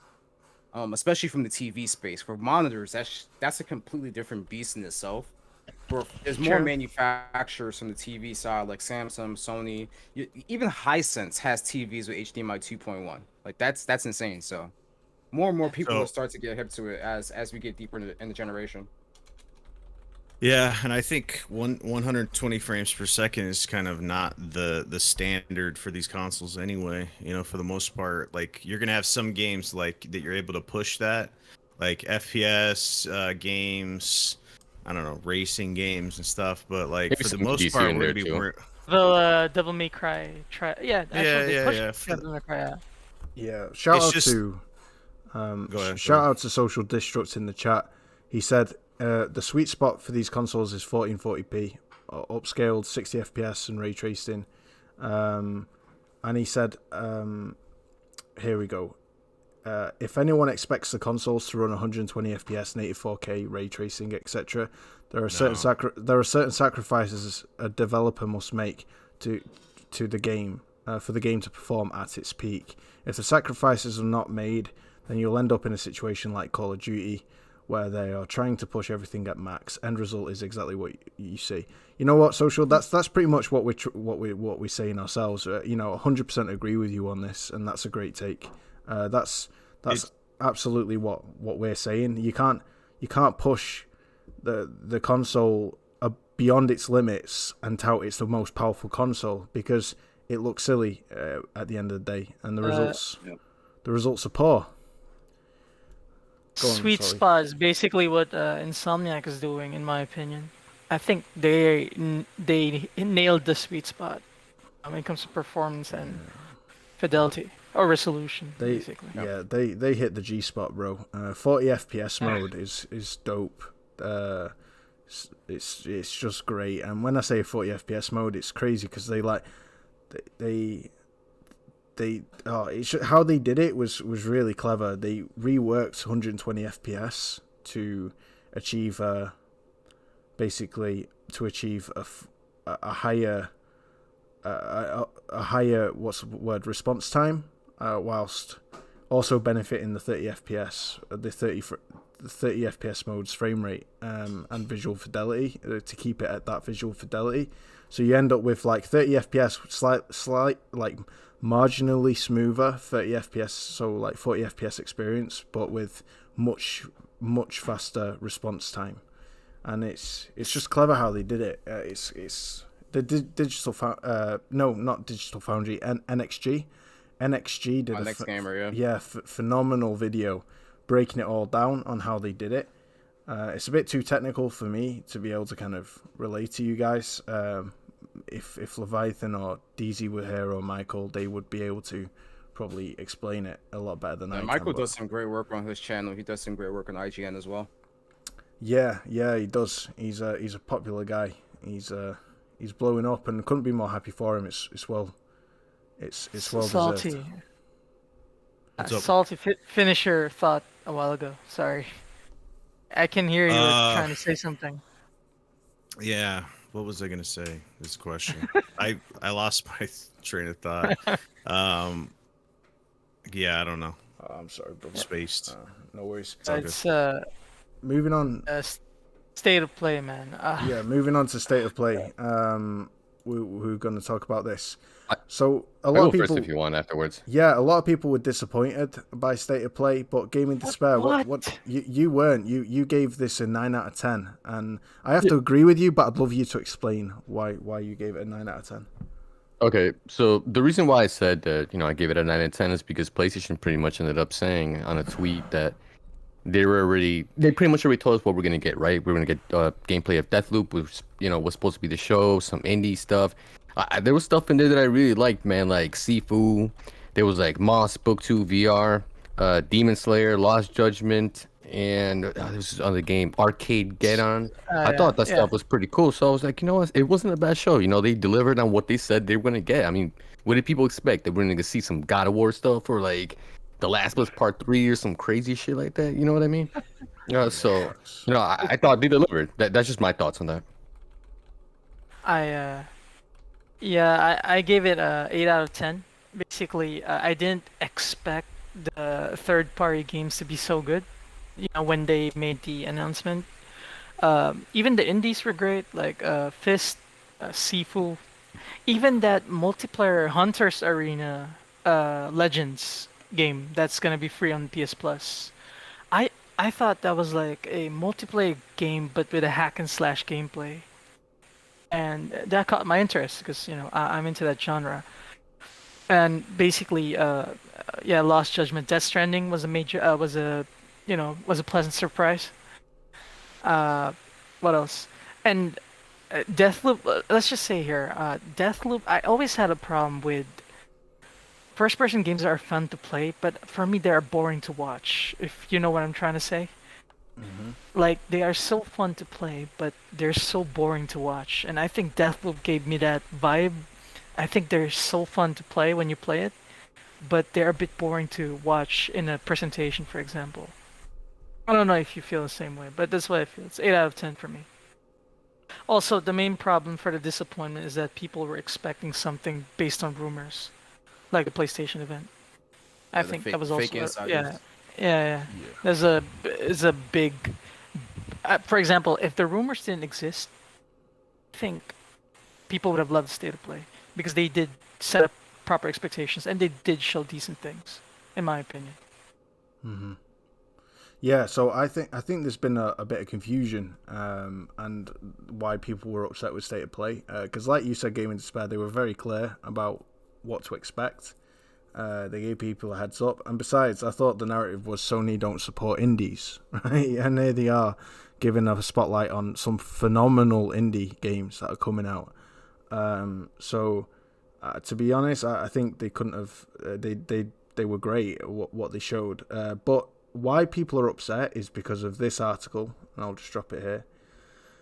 There's an article basically hinting at a new trademark that Sony put out, hinting at a PlayStation Experience event, right? And this event was hinted to come out on 8th of July, which we know is the day of the State of Play, right? So we do know two things. We know an event happened on July the 8th, and we also know that Sony have trademarked a PlayStation Experience event. So they've got something else in the pipeline, and that would also explain why the 8th of July showcase, which was not a PlayStation Experience event but a State of Play, was holding back on what people were hoping to see. They were hoping to see God of War, Gran Turismo 7, all that stuff, more Horizon Forbidden West, but we didn't see any of that, right? And so there's this rumored event that's rumored to probably be happening in August. Now, it might be a pinch of salt scenario where you don't get your hopes up too much, but the fact is Sony did put out a trademark. There is a PlayStation Experience event evidently in the works. So what do you guys think about this? Do you think they were holding back State of Play for this event? Or do you think... What? Sorry, in the blog post and in the State of Play itself, they really said that they have updates coming soon. Basically, they reassured people twice. One in the blog post and one in the State of Play that there are going to be updates coming soon. So, basically. I watched every State of Play, basically, and they don't do that a lot, where they assure people that there are updates coming soon, like, soon enough. So that makes it feel like it's close, that they're going to give more updates. And I don't think it's another State of Play. It could be, but I don't think so, to be honest. Either way, I think, Gamescom is coming, and, December is almost there, but it's just going to be fast. So I think people just need to be a little bit more patient, and there'll be games to play. Mm-hmm. These games are... Dude, September is so packed. I don't know what to do, man. Like, you got so many games in September. Fucking Death Stranding Director's Cut and Lost Judgment are releasing on the same day. It's gonna be a good. It's gonna be a good month. And like I said, I told Wooly a while ago that Fist, the Rabbit game, is the first game from China Hero Project that's releasing. It's the first indie game from China Hero Project from a Chinese developer that Sony invested on, with Shuei leading the project. That's which reminds me. Yeah. As a matter of fact, like the actual page of Fist, like the official one, they actually started following me, so I thought that was pretty cool. That's pretty cool. Well, and sorry, like my brother was calling me, bro, and I didn't elaborate why I fully gave it a 9 out of 10. Like for those that know me, I play everything, bro. Like I play indies, puzzles, man. It doesn't matter, So that's why I gave it a good ranking, just because like I played probably titles that probably some of you guys never even heard of. You know what I mean? So they delivered. That's what it was. Yeah, sorry about that, Akira. I didn't mean to cut you off. Don't apologize, bro. It's all good. It's all good. It's all good. So yeah, basically, what I was saying is, that's the first game China Hero Project, and I think what Shuei did, basically trying to approach Chinese developers without a platform, trying to actually utilize the talent or maybe nurture it for the future, maybe get more. Basically, I think it's a great start, and I'm really excited to see how that goes. With Lost Soul aside and the other games that they got going in China, because I think they have a lot of great talent there. Just really needs a platform and support. And Fist looks like needs people one, yeah. to buy their games. I'm buying. I'm buying Fist. 100%. I'm buying Fist Day 1. 100%. Exactly. Actually, yeah, I bought Fist Day 1. Yeah. I mean, look at what's it, Housemark, right? I mean, I remember the first game I played from them was actually what's it called, Resogun, and then all of a sudden they got support from PlayStation, and man, look at where Returnal came out to be. Man, that's fucking awesome, man. I didn't even expect them. I didn't expect that it was them that made that game, man. When I started playing, I was like, God damn, this is awesome as hell. Oh, but yeah, you're right on the support, man. They need support, you know. But it is Yeah. what it is. Like, hopefully it sells well and people start buying games and stuff, you know. 100%. Yeah. Wait, so I we said still on to- the original question? I'm confused. So we, Sorry, we're on the state of play. well, You know, we're No, kind of but talking about trash at play. Wooly was talking about what we thought about if the state of play was dumbed down for another event, and then it kind of floated other stuff. Well, yeah. Do you? yeah. So, well, first, yeah. What did you guys think of the state of play? But it's I kind mean, of Wooly, in some sense, could you look at it as a pre-show in a way, kind of? that's what I'm trying to get at. Yeah, I think I'm kind of thinking this is they're kind of covering like the indies and Deathloop. This piece of garbage. Sorry, no, I'm only kidding. But I call it a piece. I call it a piece of garbage because I'm capping there. It's not garbage, but it did underwhelm me quite a lot. It looks like a lesser experience compared to Dishonored 2, because it's kind of like you get Dishonored 1 or 2, literally copy and paste all the traversal mechanics and a lot of the special abilities that you have, just reskin them. You said they got the Xbox stench. Yeah, bro. you kind of, your words, not mine, Dopage J. I mean, to be fair, man, they could probably polish the game. I'm a huge Dishonored fan. For people that know me, Dishonored 1, platinumed it on PS3, PS4, did the second one. Now I just got to finish the last one, but maybe they'll polish it. Hopefully it comes out great, because like if people know Dishonored, it's not really about gunplay or any kind of mechanics like that. It's mainly about the powers and stuff and just sneaking around without getting killed, you know? Yeah, I'm going to show you some gameplay right now. It's this guy, if you don't know him, he's called Stealth Gamer BR. And he's one of the most talented gamers out there on YouTube. You need to follow him. You need to subscribe to him, and you need to watch his content. He's flipping incredible. He makes Hitman 3 look like you're watching a John Wick movie, right? And I've seen this. Yeah, and I've seen him. he does the exact same with Dishonored. Now this, to me, looks more polished and more appealing than what I saw at the State of Play with Deathloop. And the problem with that is maybe it's the guy who was playing it, but he just went all guns blazing, and it literally just looked like you were just shooting a bunch of people in an arena.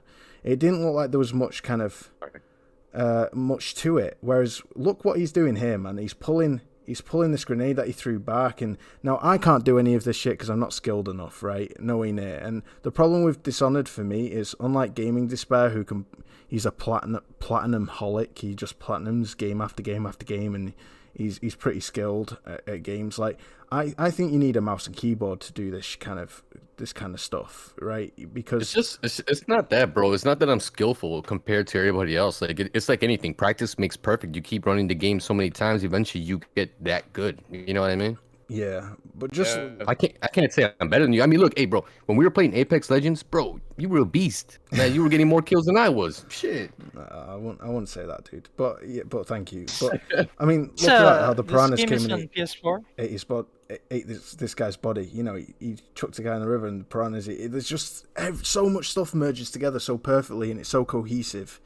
And I just didn't get that kind of vibe from Deathloop. Yeah, this game's on PS4. I'd highly recommend you play it. I mean, I've got it. I'm just not too great at it, and that's maybe partly the problem. And I just don't see myself being too good at Deathloop, because it's the kind of game that I think will attract a hardcore cult fan base who become really sweaty and good at it, so that whenever you're playing it, you just instantly get killed by the other guy who, you know, and the large population of players will probably die off from it and not play it, and so you're left with a really sweaty, kind of skillful, remaining kind of cult following on the game with Deathloop. But yeah, I mean, I was underwhelmed with Deathloop. I was really impressed with.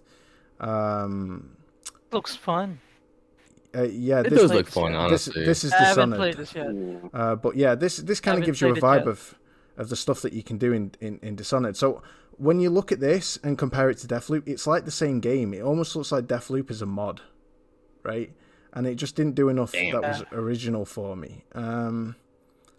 You'd honestly be forgiven for thinking these were the same games. But that's kind of my take. But Okay.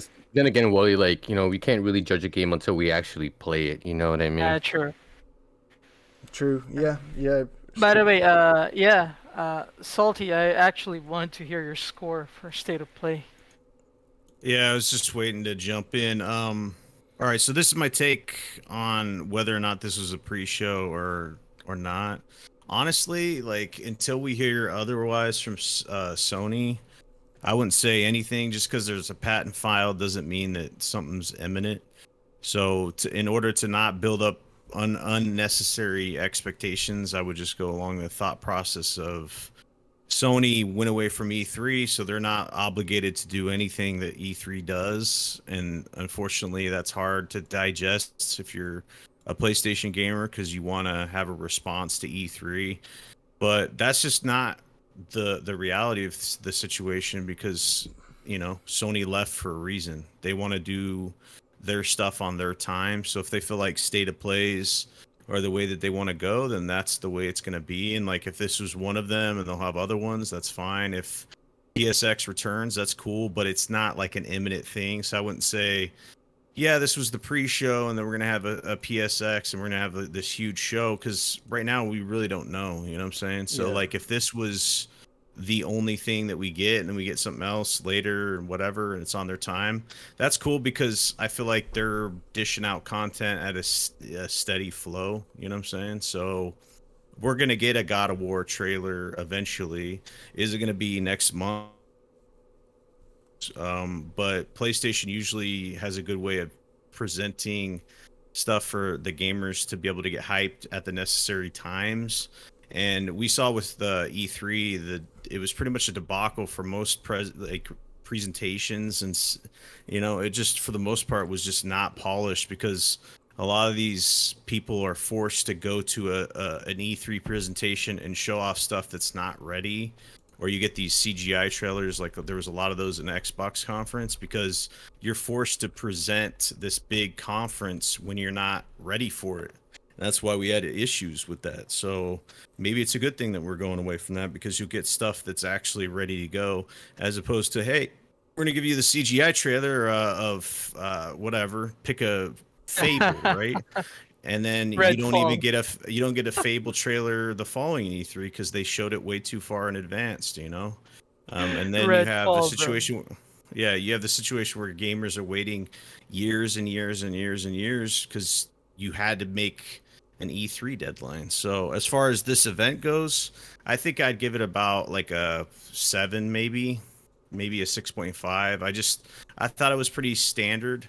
I didn't think it was outstanding. I think there's a lot of games that could have been there that weren't, as far as like indies go, but there's a lot of cool unknown titles that I didn't even know about. So from that perspective, I think that was cool. But for the most part, Fist looks okay. I don't know. I don't think I'd really buy it. Arcade Get In, whatever. This Tribes of Midgard looks pretty cool, but it would depend on its price. The Hunter Arenas Legends is going to be free in PlayStation Plus for August, I believe. See, that game looks so much like Naraka Blade Point. It's untrue. Has anyone seen Naraka Blade Point? Have you guys seen that game? Yeah, it's like Battle Royale hack and slash. Yeah, it's a phenomenal game. It's a phenomenal game, and I hope Hunter's Legends is as good as that, because if it is, then it's great. But Naraka Blade Point for me, Dobije, your PC would be able to run it great. My PC struggled on lower settings. But which game? Oh, really? Naraka Blade Point. It's on Steam and it's dope. It's phenomenal. You got to play it. Wooly, How slow are you running the Sifu trailer? I'm That running it at it 0.25 just to show people the combat. seems smooth. It's very smooth, even though it's Yeah, 0.25. I think this game's running at it wouldn't surprise me if they're running this game at 120, to be honest, but I think this game's running at 60 FPS. But yeah, this game's running at 0.25 and it's looking amazing. Oh, I have Yeah. a question for you guys. Do you guys think Horizon's gonna come out this year? Because I think it's gonna get delayed. I think it's gonna come out this I year. think it's gonna get delayed. I think it's gonna come out this year. CJ, I- CJ, why do you think it's I going to would be bet delayed? you guys money. I'll bet you guys money right now that it comes out. I'm not think- gonna bet. I'm not I gonna bet think money they'll- right now. But I do think it's gonna get delayed because, like when is it gonna come out? Is it gonna come out like this holiday season? I think it's better for them to drop it like during like the springtime, like early next year. Then that The you don't have thing to is- compete with all these major franchises like Call of Duty. Even though Call of Duty this year is gonna be garbage, we know that. Battlefield, like all these other games. No, but the thing is Sony's not competing with those games because it's a different genre of game. The people that are gonna buy Horizon, for the most part, are a separate audience to those first-person shooter games, and Sony has enough quality with their product that they don't have to worry about that. I You don't. know what I'm saying? Yeah, I don't. A lot of publishers worry about them when they're dropping their stuff, And another thing to say on that is you need to have a big title release for the holiday, and they go back into the past. When's the last time that they had a holiday where they didn't have a huge drop? And there's not any other options for them. Plus, there's been multiple quotes that said that the game was on track and stuff like that. So, well, I'm almost positive we're gonna get it this year during the holidays. Yeah, Same here, think- same I here. think the I same also, thing. I also think it's releasing. I'd like to hear CJ. What's your thoughts, brother? Why do you think it's going to be delayed? Well, I'm just more so going off of the last state of play for the game. That wasn't really of course, no release date. But then Salty did bring us some good points about how the devs say that they are on track. Everything is good to go. So I don't know. It may definitely change my point about that, but just not more so having a release. It kind of worries me because I'm pretty sure this game has been relevant for a long time. So that's what I'm just kind of more so trying to see, like, if it is coming, if it does come out this year, great. But I just don't want to be like, okay, all of a sudden we just get this, this tweet from Guerrilla Games saying that, hey, we just want to let you know that we have to delay the game due to polish or whatever the case may be. I'm just, because ever since the whole God of War being delayed, which I kind of expected, I'm trying to keep my expectations in check, if that makes sense, basically. So, Oh yeah. I agree. I agree that about keeping expectations in check and stuff. But I do think it's going to come out this year. I wouldn't complain. I would never complain if it gets delayed, because I think the more polished the final product, the more impressive it will be. I think I don't know, but I think delays would lessen next year. When next year starts. I just think that delays will be lessened. Because I don't know, people are kind of like start getting used to after pandemic life, if you know what I mean. Yeah. Like the pandemic era, kind of like it seems like it's kind of ending, if I can say it like that. Yeah. And I really believe that will play a role for next year. That delays will also be lessened, or removed completely. If hopefully it works that way. But I have a feeling that that's what's gonna happen. And pandemic really played a big role in all these delays. Sure did. But yeah, no, I agree. I think we'll be seeing Horizon Horizon Forbidden West by the end of this year, 100%. So yeah, I'm loving. I gotta say, guys, I'm loving this game showed here. Gives me kind of, if No Man's Sky met Flower, the game Flower, this would be the result, in my opinion. It's looking pretty. It's the looking space pretty game. Oh, the space game. Yeah. Jet. It's called. Yeah. The only thing that disappointed me was I looked and it's not multiplayer, so it's a purely single player experience. I don't know, just the thought of playing with you, exploring with your mates, kind of sounded pretty cool to me. But yeah, It made me Or like think. It made me No single Man's player for Sky. now. Yeah, maybe an update down the line. That's true. That's a good point, Mm-hmm. that CJ. So, last but not least, guys, the by the way, Salty, what you were saying about kind of not getting our hopes up for the upcoming event being real, being legit, I get that. I agree. I do think that there's a lot of evidence pointing to the fact that an event's happening, and not only that, but Akira mentioned, they did promise an update soon with regards to those things. So it's all kind of looking good, in my opinion. It's looking strong. And Well, if they got- didn't really, at the got end of games the to blog, it play. just said stay tuned for more updates throughout the summer. I mean, that could mean anything, right? well, the summer's not Uncharted 4 coming to PC. true. we've not got Yeah. we've not got long left of the summer, so maybe. But let's hope. Like I said, got games to play, so I'm kind of happy right now, and they can take their time Exactly. because September is really packed with games. It's a lot of The games only to release in thing- September. The only thing that I found funny about this most recent state of play was that you got the Xbox fanboys literally comparing the state of play to their E3. Yeah, you that's can't. silly. You can't do that. Yeah, it's Yeah, fine. that was Now, that, now that was Nintendo, on the other hand, we can do that because that Nintendo E3, in my humble opinion, was garbage outside of 3 announcements, maybe 4. But I didn't like the way that event was structured. It was very boring at certain parts, and they showed off games that we already knew was coming out. Yeah. I own Have I you own seen a- that same event? Like from I own a E3? Switch, and I was like, I don't know. Like, I guess my kid still plays the Switch and stuff like that. But honestly, like one of the regrettable purchases was because I had a warranty on my Switch and it broke, and then at Best Buy they tried to repair it, and they're like, okay, we can't repair it, so we're gonna give you credit at Best Buy. And then I bought a new Switch for the kid, and she she plays it and stuff, but majority watches YouTube. It's probably one of my most regrettable purchases, to be honest. Yeah, Like, bro, you could have got a soundbar through the audio. I know I everything.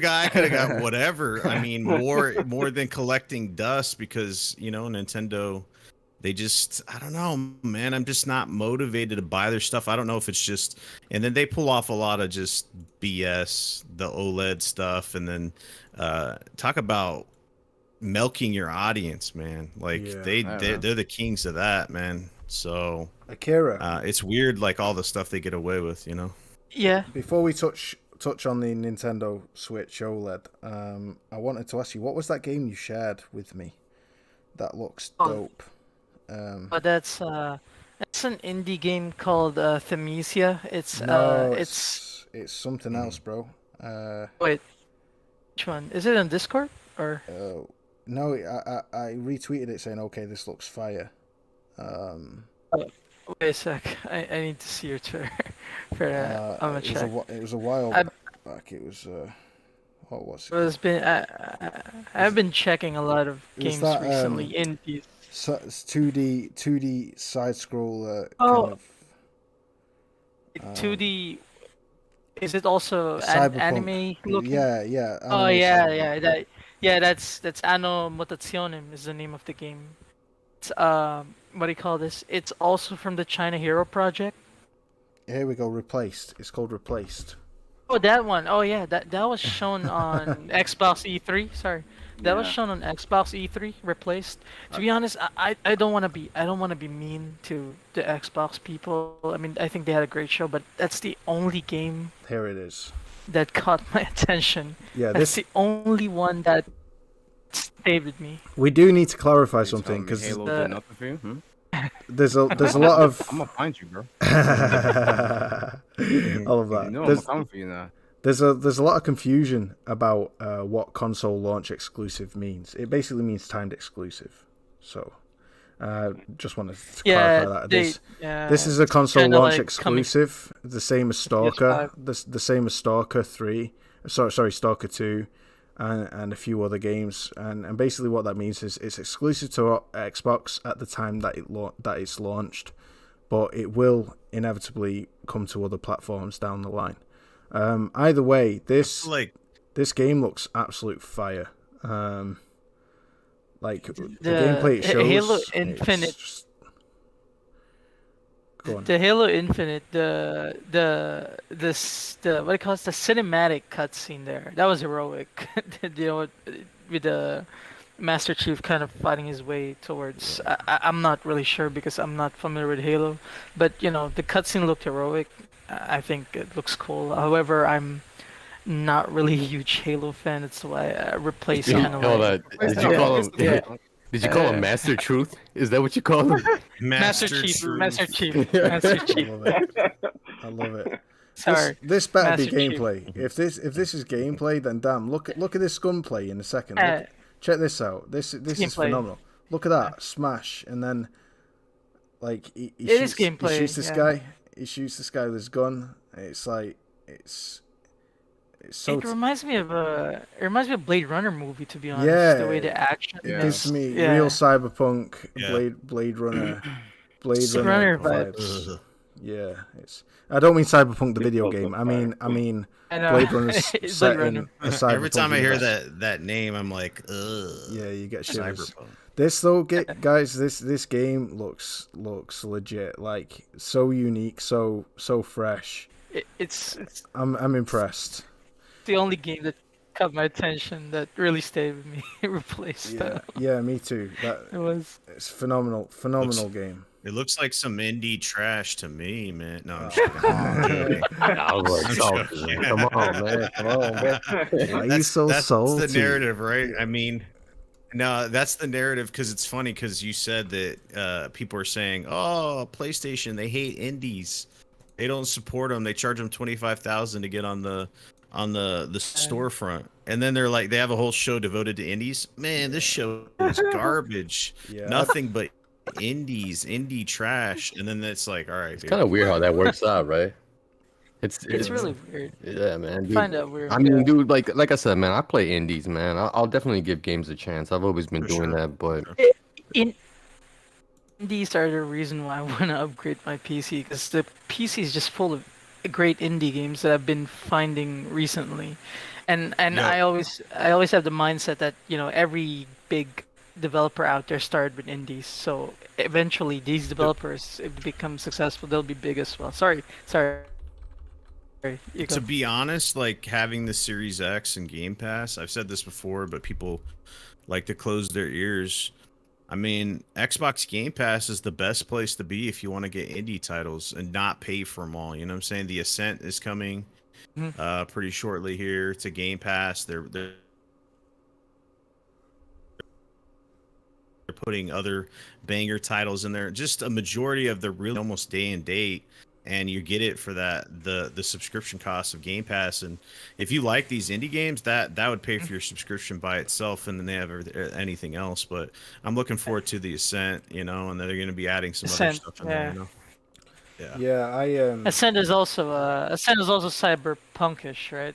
The theme for Ascent is also it's like a 4-player co-op experience too. So like 4-player Dead Nation kind of thing. Yeah, it's top down. It's top down. All right. I'm not gonna lie to you, man. I don't usually cap for PlayStation Now, but they have some indies in there as well for the downloadable section of PlayStation Now. So, I mean, I'm giving them their credit today. Yeah, definitely, man. Because I have PS Now. I subscribe to it like every year, and they got some good stuff in there. If you're into those kind of games, if you're into all AAA games, it's probably not going to be for you. There are AAA games in there, but it just depends on your taste of games, I guess. Yeah. I want to ask about PS Now. Are every games required streaming, or are some of them downloadable? The majority of them are streaming. There's I forgot the specific number for downloadable titles. Wait, is this PS Now? Okay, is this PS Now? Yeah, so for PS Now is downloadable, 400. Yeah, PS Now, 400 like downloadable. 400. Yeah, and then you have the other streaming ones. Altogether, streaming ones are there's 700 games, I believe, and there's 400 downloadable. There's 300 400, streamable, like You're stream only. You're pretty safe to say that, like, if it's a newer title, like a PlayStation 4 title, it's going to be downloadable. And one of the first things that's ever happened on PlayStation Now. Red Dead Redemption 2 is a downloadable only title, so there's no streaming there. So Yeah. that's an interesting movement, you know. They Old also added games Witcher are 3, the streaming complete only? edition. Yeah, there's some Old- games. The PS4 games are mainly downloadable, but it's the other stuff like PS3 The or the like old older games, titles. yeah. Older Yeah. PS3, I thought I would have. God of War 1. I would have considered PS Now if the older games were downloadable as well, because that really You need a PS like Vita kind of for like that, really. backward compatible Well, thing. here's the yeah. thing. Here's the thing, man. Here's the thing. So when I actually got a chance to beta test PS Now when they were doing that whole PlayStation thing, and it sucked balls when it came to streaming, right? So eventually, I got a chance to check it out years later, right? Because one of my friends told me he. So I checked it out myself, and it got so much better. But you just need to have good internet, and you won't even really notice too much input lag at all. Like it got so much better compared to the whole beta thing. But Yeah, like I tell everybody, $59.99 a year and 800 plus games. I mean, you can't go wrong with that, man. Shit, you No, got a you lot, can't. and you still have trophy support, and you can still play co-op if it's available for that game, even if it's a PS3 streamed game. you Depends sound on like the a game. commercial there. It That depends is on the game. fucking I'm bad. playing what am I playing? I'm playing God of War Chains of Olympus on PlayStation Now, and that game, I don't know. There's a lot of stuttering that happens on that game from time to time for some reason that can like ruin the experience of it. I played Ghost of Yeah, I Sparta streaming, and it was better, but Chains of Olympus has been a fucking struggle to get through. I had to put that down. Yeah, I tried God of Yeah. War 1 and it was pretty good. I didn't really have any issues with it. I did a trial of PlayStation Now. That's the only time I've used it. I haven't subbed to the service because a lot of the stuff I don't know. I don't have enough time playing the new games as is. I have like a bunch of games that I bought and I haven't even opened, like Yeah. Mortal Shell I bought, did not play it yet. There's just a bunch of Same, backlogs. same I with just me don't with have a reason Scarlet to- Nexus. I've Yeah, not I'm even going through not mine even right played now. it yet. Yeah. You got so The many sales. Team Scarlet Summer Sale. Nexus, Team Summer yeah. Sale caught me, man. Oh my god, I had to buy so many fucking games off that. And then Crazy. PlayStation Scarlet doesn't sell Nexus. now. And I guess Well, that's the you get- struggle of being a gamer, man. Sometimes you're just buying stuff, and then Yeah, It yeah. really is luxury your hobby, backlog. man. You know, Yeah. you have so many Go chains on, you don't know which one to wear half the time. Yeah, True. exactly, man. Your shit just As- starts stacking up, man. Speaking what- of yeah. speaking of old games, and all that nostalgia, it seems like Nintendo are going for the nostalgia approach because their new console, they've not updated a single thing apart from the screen. Right? the So OLED. Nintendo OLED. I mean, God. it's a PS Vita plus one. It's like a PS Vita, like the next iteration of a PS Vita, because PS Vita had an OLED screen like all the way back in 2011. So it's crazy. The crazy thing about Nintendo is that they're just really this company that gets away with whatever they do. The problem with Nintendo is, aside from being the pioneer, being really one of the longest running companies who's doing this shit, they have a gigantic, I don't know, loyal fan base as well that really thrives on nostalgia and really, let's just say that gets people, especially with the handheld. People want to have this convenient kind of gaming everywhere kind of thing, which Nintendo really nailed with the Switch, to be honest. So even if the OLED is just a screen change, the sad part is it's gonna sell like hotcakes, just like how the first Switch was selling. Well, man, I gotta Yeah. give props to Nintendo for going to OLED instead, because to me in my personal opinion, that's a huge boost, especially for people that love Nintendo. Because I had a plasma TV, I still do actually for the longest time, and I'm trying to get an OLED, and I love the blacks texture stuff like on the screen. So to me it's a huge boost. It's like the Vita, the first gen one had an OLED screen as well, and I enjoy that way better than anything that's LED or LCD. So that was just kind of my take on that. I thought they did fine. I mean, I don't know what else is upgraded, to be honest with you, because I haven't looked much into it, but you know what, Nintendo is gonna sell like hotcakes, man, bro. That's just how it is, man. So here's the thing. Just because Nintendo sells a lot of software and a lot of systems doesn't excuse them from doing scumbag shit like this. Like, yes, the OLED display is a good upgrade, but everything else surrounding the system is still the same. Still the same CPU and GPU. You still have the same amount of RAM. The dock, oh wow, it has a LAN port. That's something that should have been in the Switch since day one back in 2017. Yeah. Like, Yeah, they yeah. constantly do things like this and string gamers along like that. And it's like, hey, like, just because you have a subset, well, the majority of the gamers, right? They don't mind that stuff. But it's getting to the point where you do have a part of the community that do own your system that's saying, hey, this is what we want from your system. We want a more powerful Switch. It doesn't have to be competing with an Xbox Series X or a PS5, but it still has to be an upgrade because you have mobile devices, right? Like, people like to say, oh, like, well, Nintendo can't have something as powerful as a Galaxy S21. Cool. But you have something called the Galaxy A52, which is $400, right? It has a 120 hertz display.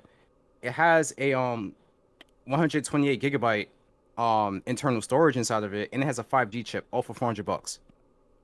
So you can't tell me Nintendo can't build something Yeah, that can get even close to that for less money. That Well, doesn't Yeah, make but any sense to here's me. the Like, thing, though. Those games the will cost make to that make phone something run like hot. that. But my point is, they can make something more powerful than what they have right now, and not yeah. break the bank, and But still see, make a here's the profit. thing. Here's the thing You're about right. Nintendo, man. Nintendo, like, they're in their own category. Honestly, like, I put them on the side because they do their thing. That's just what they do, and they sell stuff. I mean, I get what you're saying. Like, they could get away with stuff and all that bullshit, but they really don't have to do much, honestly, to be honest with you, just to get a lot of software sales and everything and hardware sales.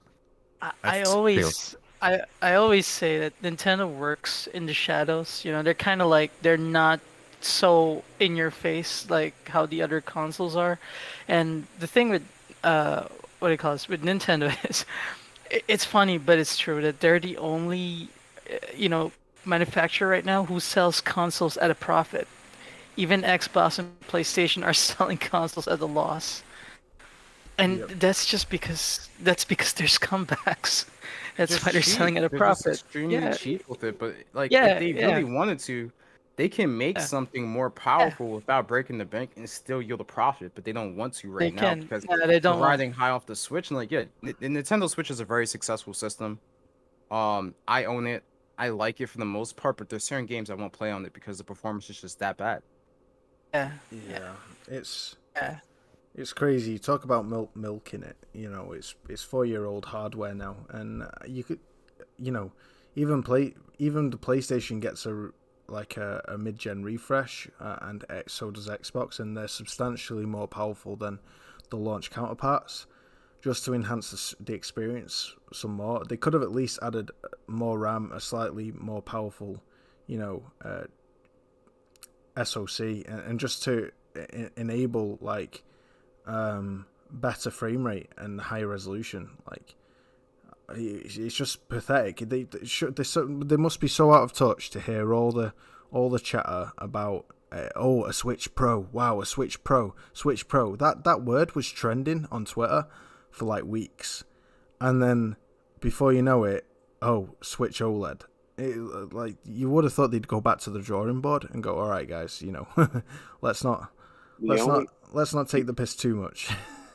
The yeah, culture the is very only thing different that over there. was yeah, the only thing that kind of puzzled me when they had that announcement was the fact that they launched it right next to the original Switch. Even though there wasn't even like no upgrades or anything other than the screen, the specs are pretty practically the same. So I was thinking like, okay, maybe they're going to announce this and then let us know that they're going to eventually discontinue the original and just replace it. They're launching it right next to it, so it kind of just puzzled me when they made that choice. So I don't know. It's it's Nintendo. That's all I can say. It's Nintendo. That's Nintendo. Nintendo gonna do what they're gonna do, I guess. But Yeah. do you guys think that maybe, I mean, this dawned on my mind, perhaps they're releasing a Switch OLED, and then by next year they'll release, like maybe next year or by the end of next year they'll release the actual Switch Pro, just to milk the consumer base that much more. Because I mean, you're gonna get the Dreamcast guys, right? Shout out to him. I'm gonna roast him a little bit here. Like he's there disrespecting Sucker Punch Studios for working hard for a year on DLC and next gen upgrades for Ghost of Tsushima, an entire island to explore, Ikishima Island, with its own missions and storyline, and they want paying for it, right? They want 30 quid for an upgrade to that, and he's there saying how bad they are for this and how they'll lose credibility, or lose not credibility, but they'll lose favor from people. But then he's saying this is a small minor revision, the Switch OLED. It's only a small revision. I'm definitely gonna buy it day one. I am excited for this. So you're gonna get guys like him, right? And they'll just buy anything because purely that's Nintendo, because it's Nintendo and it's got Nintendo's name on it. And so when he buys a Switch OLED next year, and he sees, you know, a year later a Switch Pro released, he'll be like, oh shit, I'm definitely gonna buy Switch Pro. So you're gonna get those guys who buy both. You know, within a year they're gonna spend 900 quid on, or 800 quid on flipping two Switches. And I think maybe Nintendo are just milking it because the fan base enjoy being milked. Maybe, I don't know. I mean, that's true, man. I know a lot of people who has multiple Switch consoles. Uh, the thing, even though, by the way, even though they're living alone, they have multiple Switch consoles. It's kind of like I don't know, a brand loyalty thing. Like, I know so many individuals who has a Switch and a Switch Lite, and I'm sure they're gonna get a Switch OLED. It's kind of inevitable with this Nintendo fans. It, and Nintendo knows that. That's why they do it, and that's why they get rich, because they know that. They know the hype of the Switch, and they can keep riding it until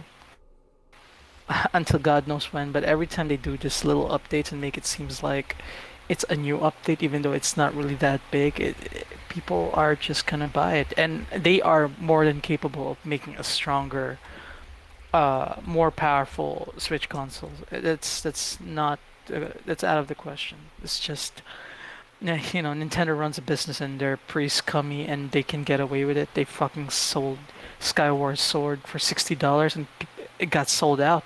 So what do you want me to tell you? What do you want? They barely did anything to Skyward Sword. Yeah, Anything. Skyward Sword. But then Skyward Sword support. Here's the ironic part, right?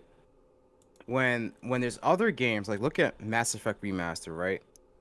It's 3 games in one. It's an actual like update to the game. Or even look at like a remake, like Final Fantasy VII Remake. Oh my god, it's not even the full game, but like they're remaking the game from the ground up, and there's so much content in it, even though it's not the full like story, right? But there's like so many hours you can pump into the game, and the main content, side content. Like, I don't understand how they can complain about that. But then Skyward Sword is minimal. Like, they put some quality of life updates for controls, but yeah, cool. I could just play it on my PC. You'd be like, oh, you're emulating the game. Who cares? The game's already been out. I can like what do you call it? Tell you that they did not really they did not even remaster the game. They just fucking ported it and sold it to you for full price, Yeah, and it got right. sold out. And it got Insane. sold out because it's insane how Nintendo just gets away with shit like that. You know, And then, in and then Nintendo, you have people complaining about $30 upgrades or $10 upgrades for these games, and exactly. you're like, "Oh, what the hell?" Exactly. Nintendo is kind of like Nintendo kind of like knows the weakness of their own consumers. Yeah. That's why they target that, and that's why capitalize on it. yeah, exactly, and that's basically why they're just rich My only thing about the Ghost situation is, hey, like, all right, I own the game, right? If I don't want to buy the DLC, at least give me the PS5 update for free. Now, some people can debate Yeah. me on that. All right, fine, cool. But I don't want to be forced to pay for the DLC to get the PS5 update. that's just my opinion. People can disagree with me on that. That's fine, but that's my opinion on that game because I have Final Fantasy VII Remake physical copy. I put that in my PS5. I got the PS5 version for free without buying integrated DLC. So I feel like I should get the same treatment with Ghost, but they're two totally different studios. They can do what they want. Yeah. I agree with that, to be honest. Even Death Stranding was more fair with their director's cut. Yeah. Death Stranding was, wait, if I remember correctly, $10 for basically everything if you own the game. You know, you get the Yeah. You own the get the game, it's just $10 upgrades. for everything. You see- Director's cut, upgrade, got- everything. I DLCs, yeah, exactly. 100%, Yeah, even I 100% see where you guys are coming from, and I really do. It makes complete sense. But I mean, my friend Oti, he shout out to him. He's a panel member of this podcast. He's not available today, but he makes a fantastic point that if you get something for free from somebody, you don't go up to somebody else and demand something free from them. You just say thank you. And similarly, Sony gave us Final Fantasy VII Remake upgrade for free. They gave us Final Fantasy VII Remake in all practical purposes for free. Because it came with PS Plus. And so they really kind of splashed out to a degree on us. And there's other games that they've done that for, like Wreckfest, that came with PS Plus.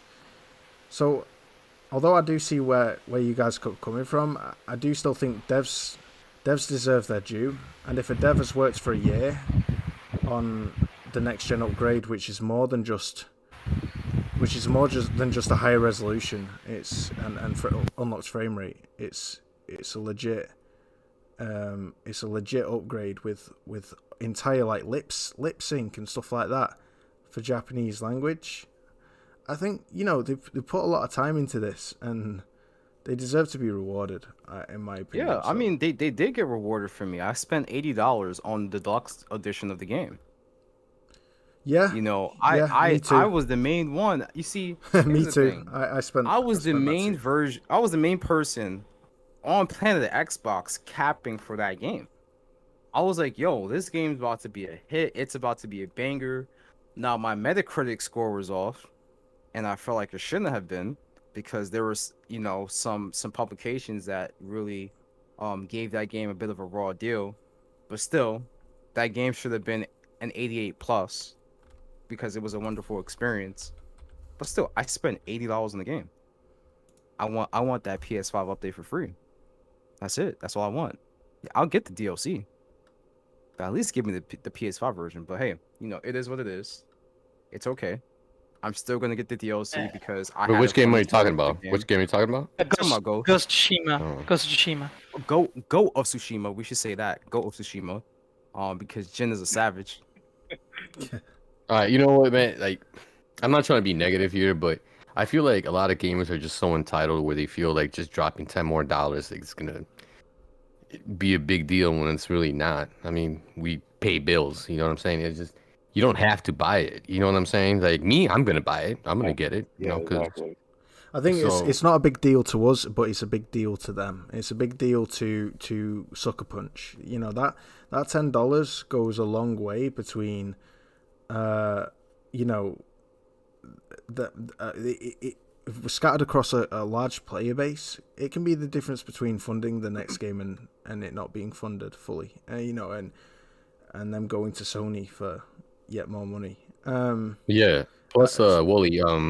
I mean, I forgot who said this. I think it was Thrash. He ended up saying like, oh no, it was Sick Humor. He ended up saying, go to your job and go tell them that you want to work for free for that day.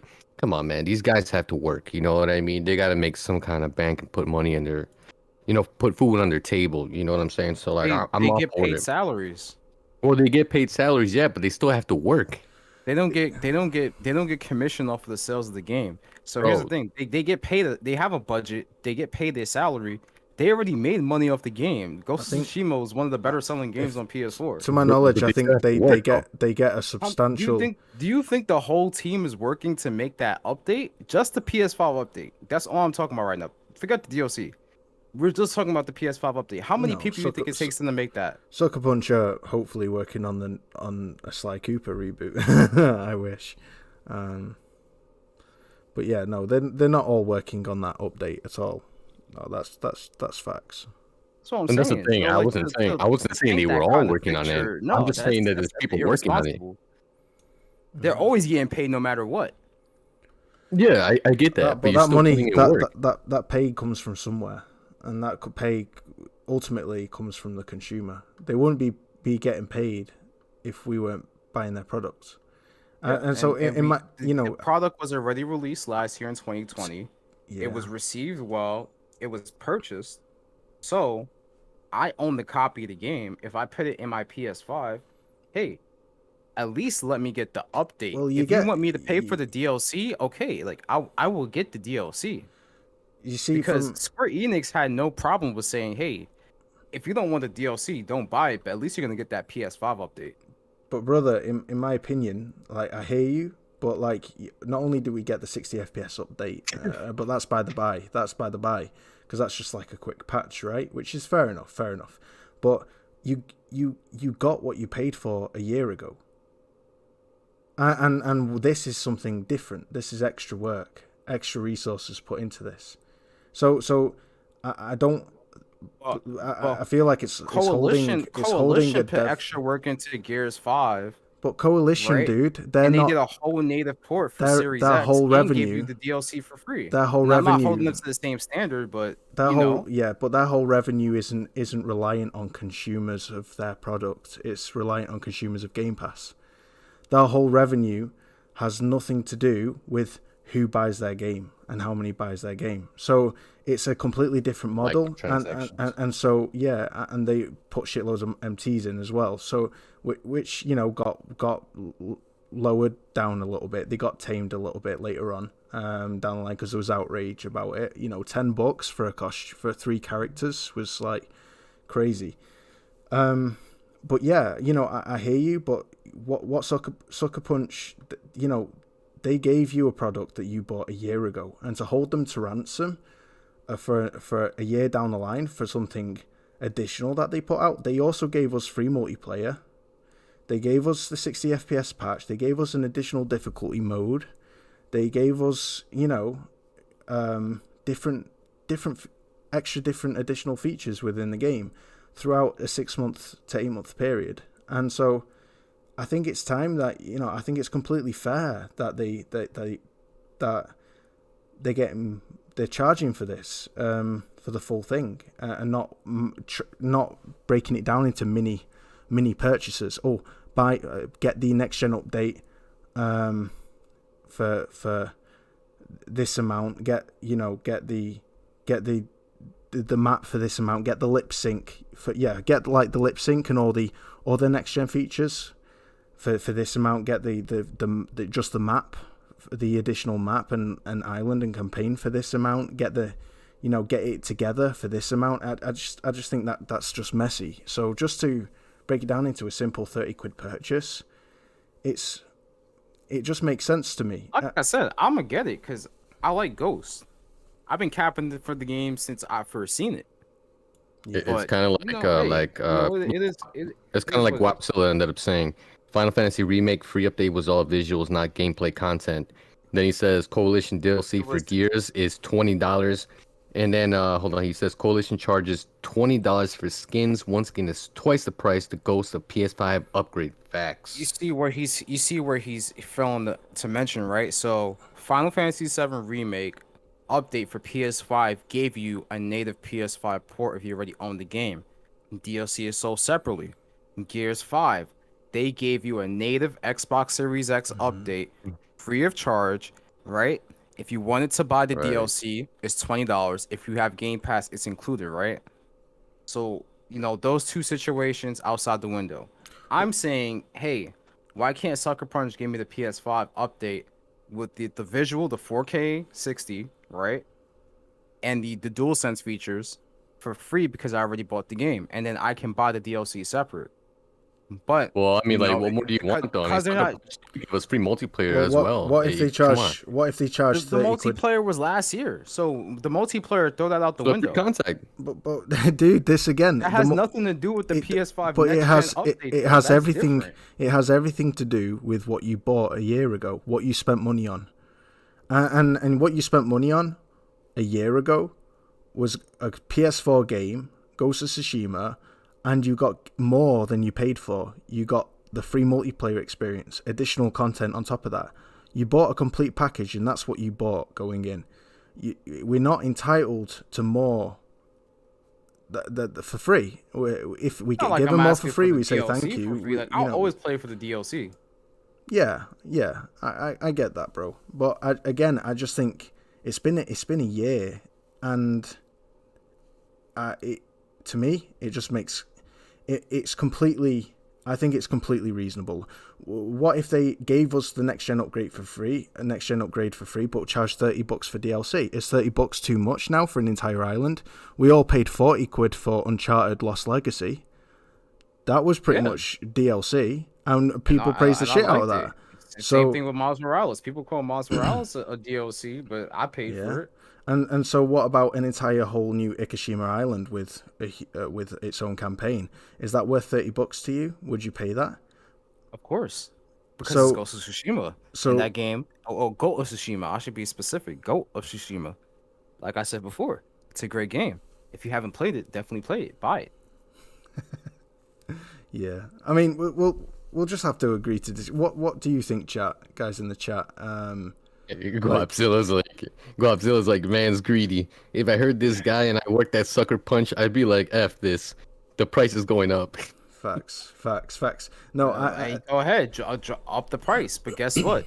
When the game comes to PC, I'm still gonna spend that $60 and get everything that I need out that game. So yeah. So you're gonna buy the whole game again.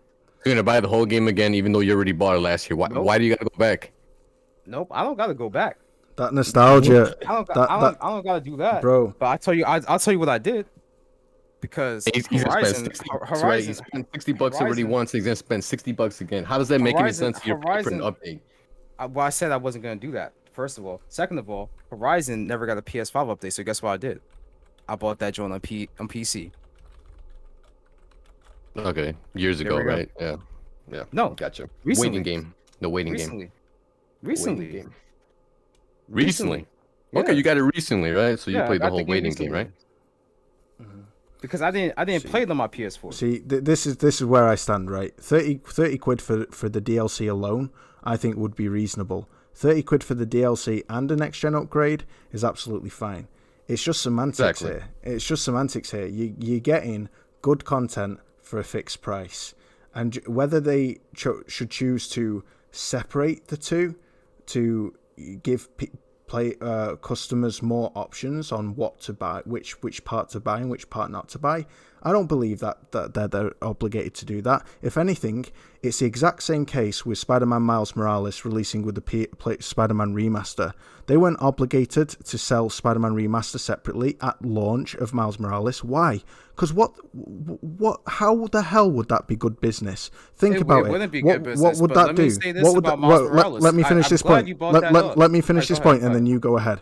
What would that have done to Miles Morales sales? Imagine a kid walks into the shop, sees Spider-Man Remastered for 20 quid.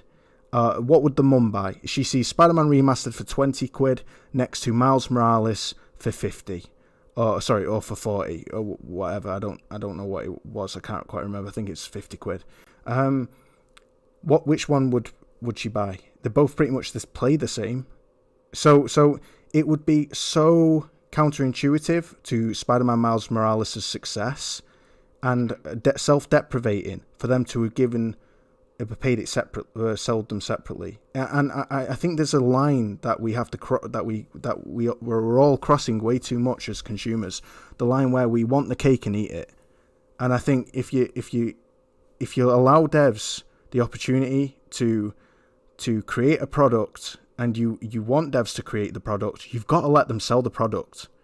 You've got to be willing to purchase it. I'm glad you brought up Spider-Man Miles Morales, because that goes to the point I just made. So there were gamers who bought Spider-Man Miles Morales on PS4, right? they took that same copy of Miles Morales, right? Put that into the PS5 and got the PS5 features with the DualSense, the 4K ray tracing, and everything for no extra charge. So sorry, bro. Miles Morales. Repeat that. Repeat that. Sorry. I said. All right. So let me. I was checking my phone. I was checking my phone for No, Salty. that's fine. That's fine. Salty. All right. So my original point was I already bought Ghost of Tsushima on PS4. All I want is the DualSense features, the 4K and enhanced frame rates, right? And the enhanced textures. That's all I want to do on my PS5, right? But they're not doing that. That's fine. But Sony also had Spider-Man Miles Morales, which there were people who didn't have PS5, but they bought the game on PS4. And when they bought that game and took it over to PS5, they got the PS5 version of that game with ray tracing, haptic feedback, all those PS5 features free of charge, but just by putting their disc inside the PS5. Yep. And So I'm saying, how come Sucker Punch couldn't do that? again, Right? you say So how come the same narrative isn't applied to Insomniac games? They got to eat too. dude, if somebody gives you something, you don't go to somebody else and demand something as well from them, a gift from them. But they're under the same umbrella from Sony. But I suspect, I think it's pretty much common knowledge that devs at Sony, they get a small modest kind of wage, but they get bonuses from sales, and that makes up the bulk of their profit, their money that they take home. That's how they put bread on the table. So, But Ghost of See, Tsushima, this is Ghost what of I'm saying, Tsushima, bro. no, Like, so many Ghost people of- are so entitled, man. I swear to God, man. Fuck, it's annoying sometimes. You're not gonna get away from this because Ghost of Tsushima sold excellently, and you remember the narrative when PS5 first came out that it didn't Miles sell Morales Spider-Man. wasn't selling- It didn't. Miles sell- Morales it didn't, wasn't it did selling not well. sell anywhere near Spider-Man, bro. No, the narrative when PS5 first came out that Miles Morales wasn't selling well. And what did I tell people? It was because sold. there wasn't enough volume of PS5 units out there. And what happened? When there was more PS5s available for people to get, the attach rate's going to be there. And Spider-Man Miles Morales has been charting ever since. Right? Is that not true? Yeah, it's true. Okay. 100%. So, how come the same narrative isn't applied to that game? How Insomniac has to eat when they gave you a free PS5 upgrade if you had the PS4 version, and Ghost isn't doing the same thing. Well, for one reason, bro, the majority of people wait. who have played Ghost of Tsushima had played it before the PS5 even was released. It launched I don't know, 8 months before release. So they can't rely on the same principle, because there'll be many gamers who now have a PS5 who won't touch Ghost of Tsushima again unless they release DLC, which they are doing. Okay. So I think it's a different kind of situation there. But again, the principle is very similar to Spider-Man Remaster. People were outraged that they were selling Spider-Man Remaster only if you bought Miles Morales, and they were demanding that this is so shady. You had Dreamcast guy, you had Young you had Skill Up, all commenting about how shady it is. Yet they have no freaking clue how business, how reasonable business and pro-consumer balance is. It works. They clearly, because how the hell would you expect Miles Morales to make money if there is a cheaper, brand new Spider-Man game right next to it that pretty much plays the same with a longer campaign and story that people want to revisit? Because nostalgia is a beautiful thing, bro, and it brings people back. And everybody wants to play Spider-Man Remaster again in 4K and shady new ray tracing and all the DLC. It's a sweet deal. So for 20 quid, they'd wait for Miles Morales to go on sale. And this is my point. You can't point a finger at the devs and demand the cake and eat it. when at the end of the day, what they did with Spider-Man Remaster was so bloody pro-consumer. It was arguably the greatest not game of the year edition, the greatest Ultimate Edition video game ever released. I agree with you with that. And if you agree with me on that, then it's the end of the argument. No, I agree with you in the sense that Spider-Man Remaster was one of the better or the greatest Ultimate Editions out there. The other point, we can agree to disagree.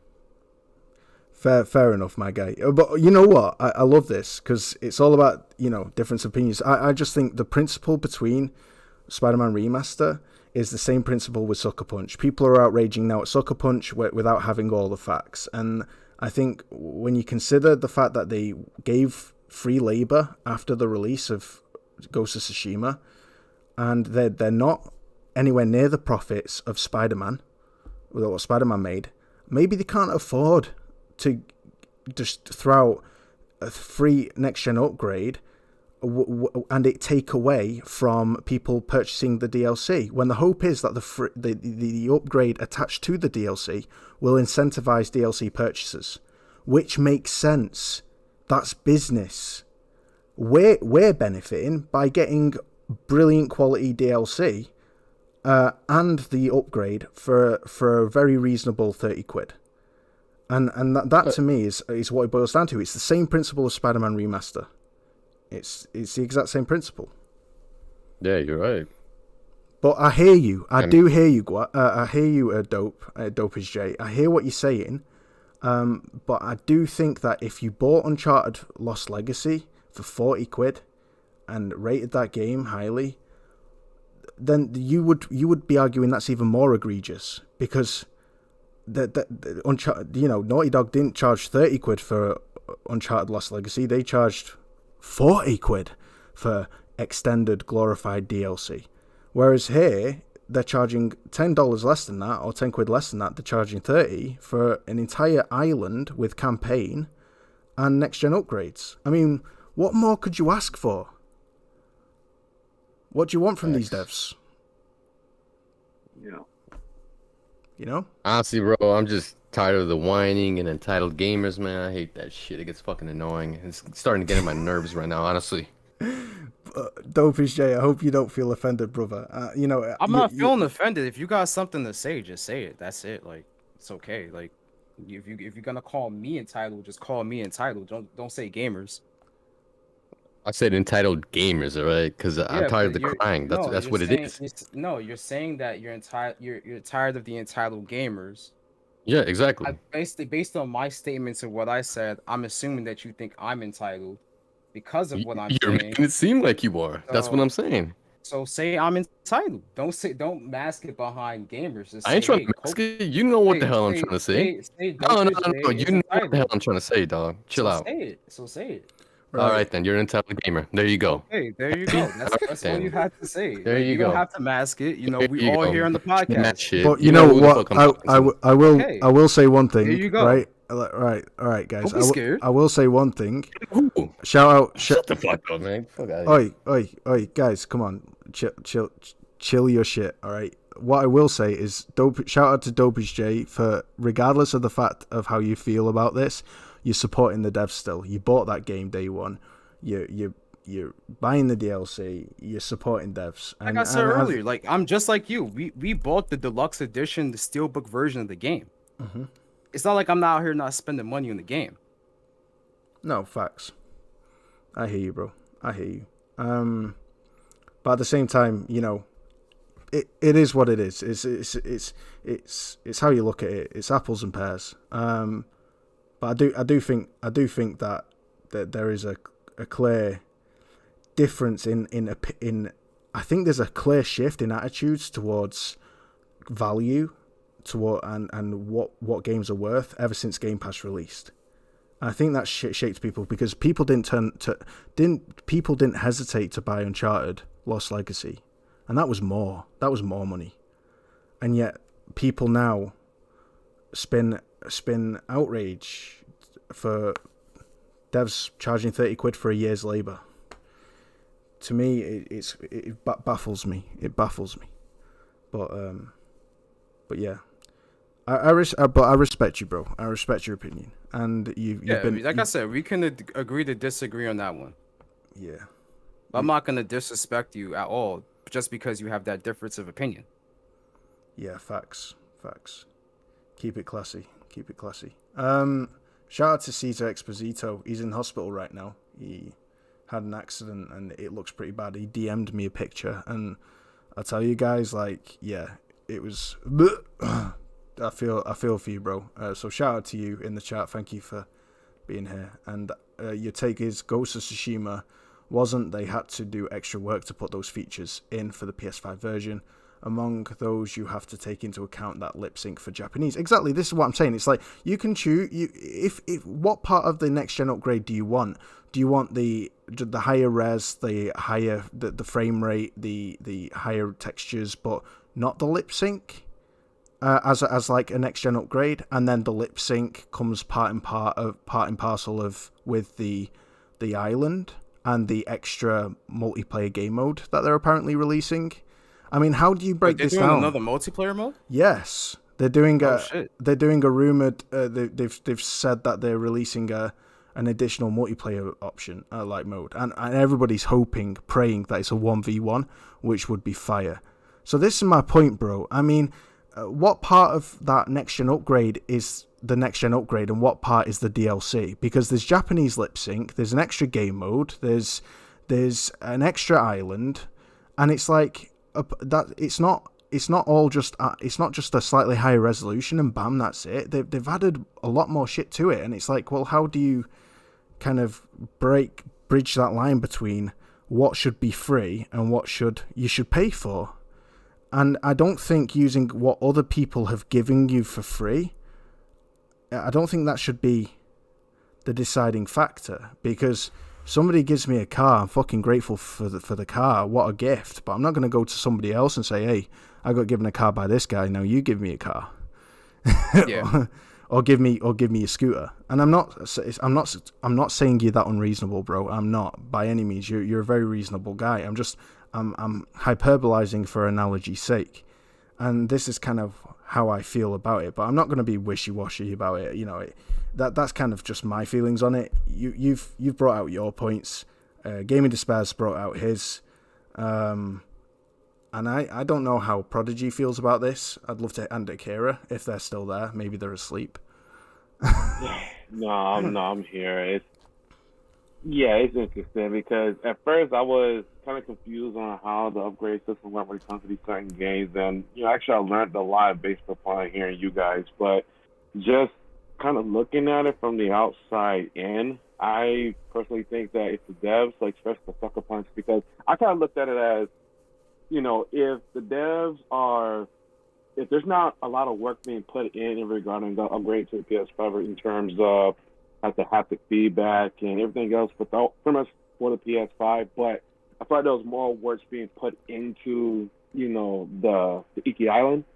I think that would be reasonable because it's kind of like you're practically paying for, here's my viewpoint of it, like you're paying more so for the expansion for the island, but at the same time you're getting all the the upgrades for free. Because if it's like an actual campaign, it kind of falls in line to how Lost Legacy was. Granted, even though Lost Legacy was a little bit more, it was its own thing. It was its own glorified quote unquote DLC. So that's kind of how I looked at it, in terms of how the upgrade system works. But I can definitely see some confliction, on how the upgrade system works. So that's why I was more so just kind of hearing out, because I was relatively confused. Because by all means, I'm going to upgrade because I have a game. I beat the game. Granted, I don't have a PS5, but I bought it at launch, so I'm definitely going to be upgrading to. I think it was like for $38, absolutely. But at the same time, though, for those that are kind of skewed based upon it, I can see how I can kind of conflict in some ways. Yeah. Yeah, I'll drop you guys a funny meme. This is what I made the other day. It made me laugh, right? I give it 6 months before this. This is the status quo. Kind of zoom out here. Will it work? Yeah, there we go. Thank you. You can't really see it. Sorry, it's the positioning of the screen. There we go. thank you, PlayStation gamers, for buying our games. And then, what about us? I'm not good at this navigating. What about us? Who the fuck are you? It's just like, it's kind of like, it's kind of like how the way that I see it is like this is going to be the status quo for devs eventually going down this line, because if everybody who buys Game Pass, who owns Game Pass, starts to not buy or support devs, because like look at Scarlet Nexus, look at I know Resident Evil Village, Scarlet Nexus. look at Actually, sorry. go on, mate. Scarlet Nexus is a whole other issue, to be honest. You see, I don't know if I mentioned this, but I'm back in Japan now, basically, and there were a lot of confusion regarding Scarlet Nexus in Japan, because the marketing for it was only showing the Xbox logo. So a lot of Japanese gamers really thought the game is an Xbox exclusive. And this cost very low sales in Japan for Scarlet Nexus. And I still keep on seeing people who are very surprised when they see there's a... Go ahead, sorry. They thought it was an Xbox exclusive? Yeah, they thought that it was an Xbox exclusive because the marketing for Scarlet Nexus was only showing the Xbox logo. So, holy shit, Only. right? There was more exposure for Xbox, and yet they still showed... Yeah. It still sold like shit.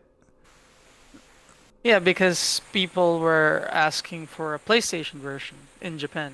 Because, by the way, fun fact, people call Xbox the box. Alright, it's just the box in Japan. So basically, there are Japanese people who are saying that I don't own a box. I don't own the box, so I cannot play Scarlet Nexus. And then there's going to be this other people who's going to say, but Scarlet Nexus is on PlayStation. And then it's going to be a lot of confusion. But I thought it was Xbox exclusive. And that's a huge issue right now on Japan when it comes to Scarlet Nexus. In Japan, they call it the box. That's just what they call it. Yeah. No, that's crazy because Yeah, that's what we call it. I have a friend, right? He works at PlayStation. He goes to Japan sometimes, and he was telling me that there were some places where they're selling Xboxes as like Blu-ray players instead of like saying it's a home console. Yeah, we call it. Well, most of us call it the box because that's basically what's it for us. We grew up with Nintendo and PlayStation, so that's what we know by name basically, and. Like I said, that was a main issue with Scarlet Nexus low sales in Japan. It's just it was marketed majority as an Xbox exclusive because they didn't show the PlayStation logo at all in the marketing, which was crazy. Yeah, that's crazy. And I think this could end up being the problem.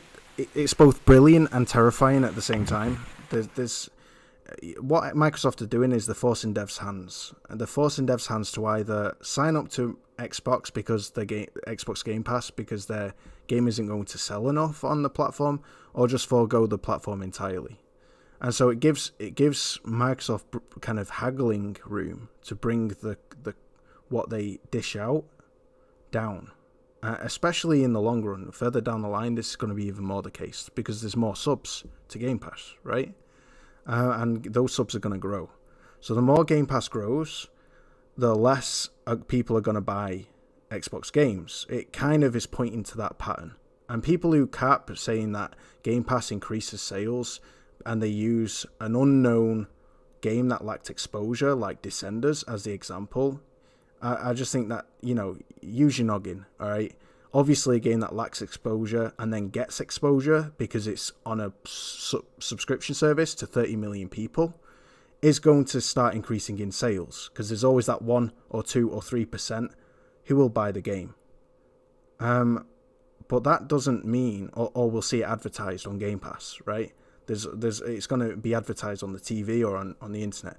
But to put that stroke all games with that narrative is just unrealistic. But I think it's going to force devs' hands to either embrace it or to opt out of the platform because it's not monetarily feasible to put their games on a platform if it's not going to sell, unless they obviously agree to put the game day one on Game Pass. So it's both a brilliant strategy on Microsoft's part, but it's also a pretty shitty one, to be honest, in my opinion. But I don't know how you guys feel about that, and I don't want this to all go down the whole. We've been there with Game Pass, we've discussed it, we've done that. It is what it is. What I do want to touch on about Just one thing, Wooly, if I could throw this out there real go on, quick. Go on, bro. Yeah, because to Akira, Impatient Fire ended up saying that X equals death in Japanese culture. So essentially, Xbox means death box in Japan, hence the box name. Is that true or what? Oh shit. Well, it's just it's. I mean, people are taking it as more of as a joke because they know it's not intentional. Although it is kind of true, but it's only viewed as a joke now because it's not very intentional, and Japan doesn't really love throwing fits like in like in the West. We don't throw fits a lot about that. But yeah, it's viewed as a joke. But because of that. here's a little bit of kumbaya for you all, right? A little bit of kumbaya, right? Are you ready? Just think, if you buy in a game and you don't end up liking it that much, just think of it as an investment towards the dev's next game. And that's like me with Ratchet and Clank. Yeah, I say I don't like it that much. I do. I enjoyed that game. It's a solid 8 out of 10 for me. I really enjoyed it. But I'm more happy that I bought Ratchet and Clank for the fact that it's funding or going towards Spider-Man 2. And you know, I'm still supporting the devs who are making a game I really can't wait to play down the line. And that's another way to view it. For me, how do I say this? For me, when let's just say when there is a game, I don't end up liking. It's very easy. You just you sell the game basically. You still get your money back. It's not a big deal, but I really never understood the concept of complaining about not really complaining. For me, basically, if I love a developer, I would do my best to support it, no matter what it is. Basically, I buy collector's editions and all that. I don't really find problems with price,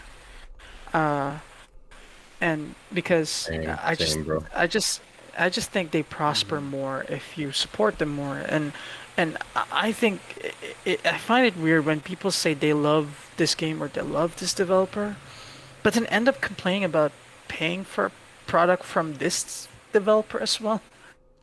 It's kind of, I don't know, it's kind of backwards in my opinion. I don't like, I never understood it. I actually never argued with anyone about it because I really don't have the time or energy to get into some stupid speech from others. They beat me with experience with that shit.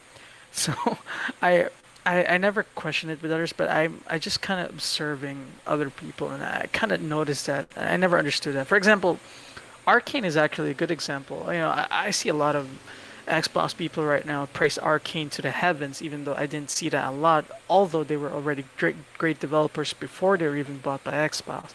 However, when you see new games by them being announced, or when the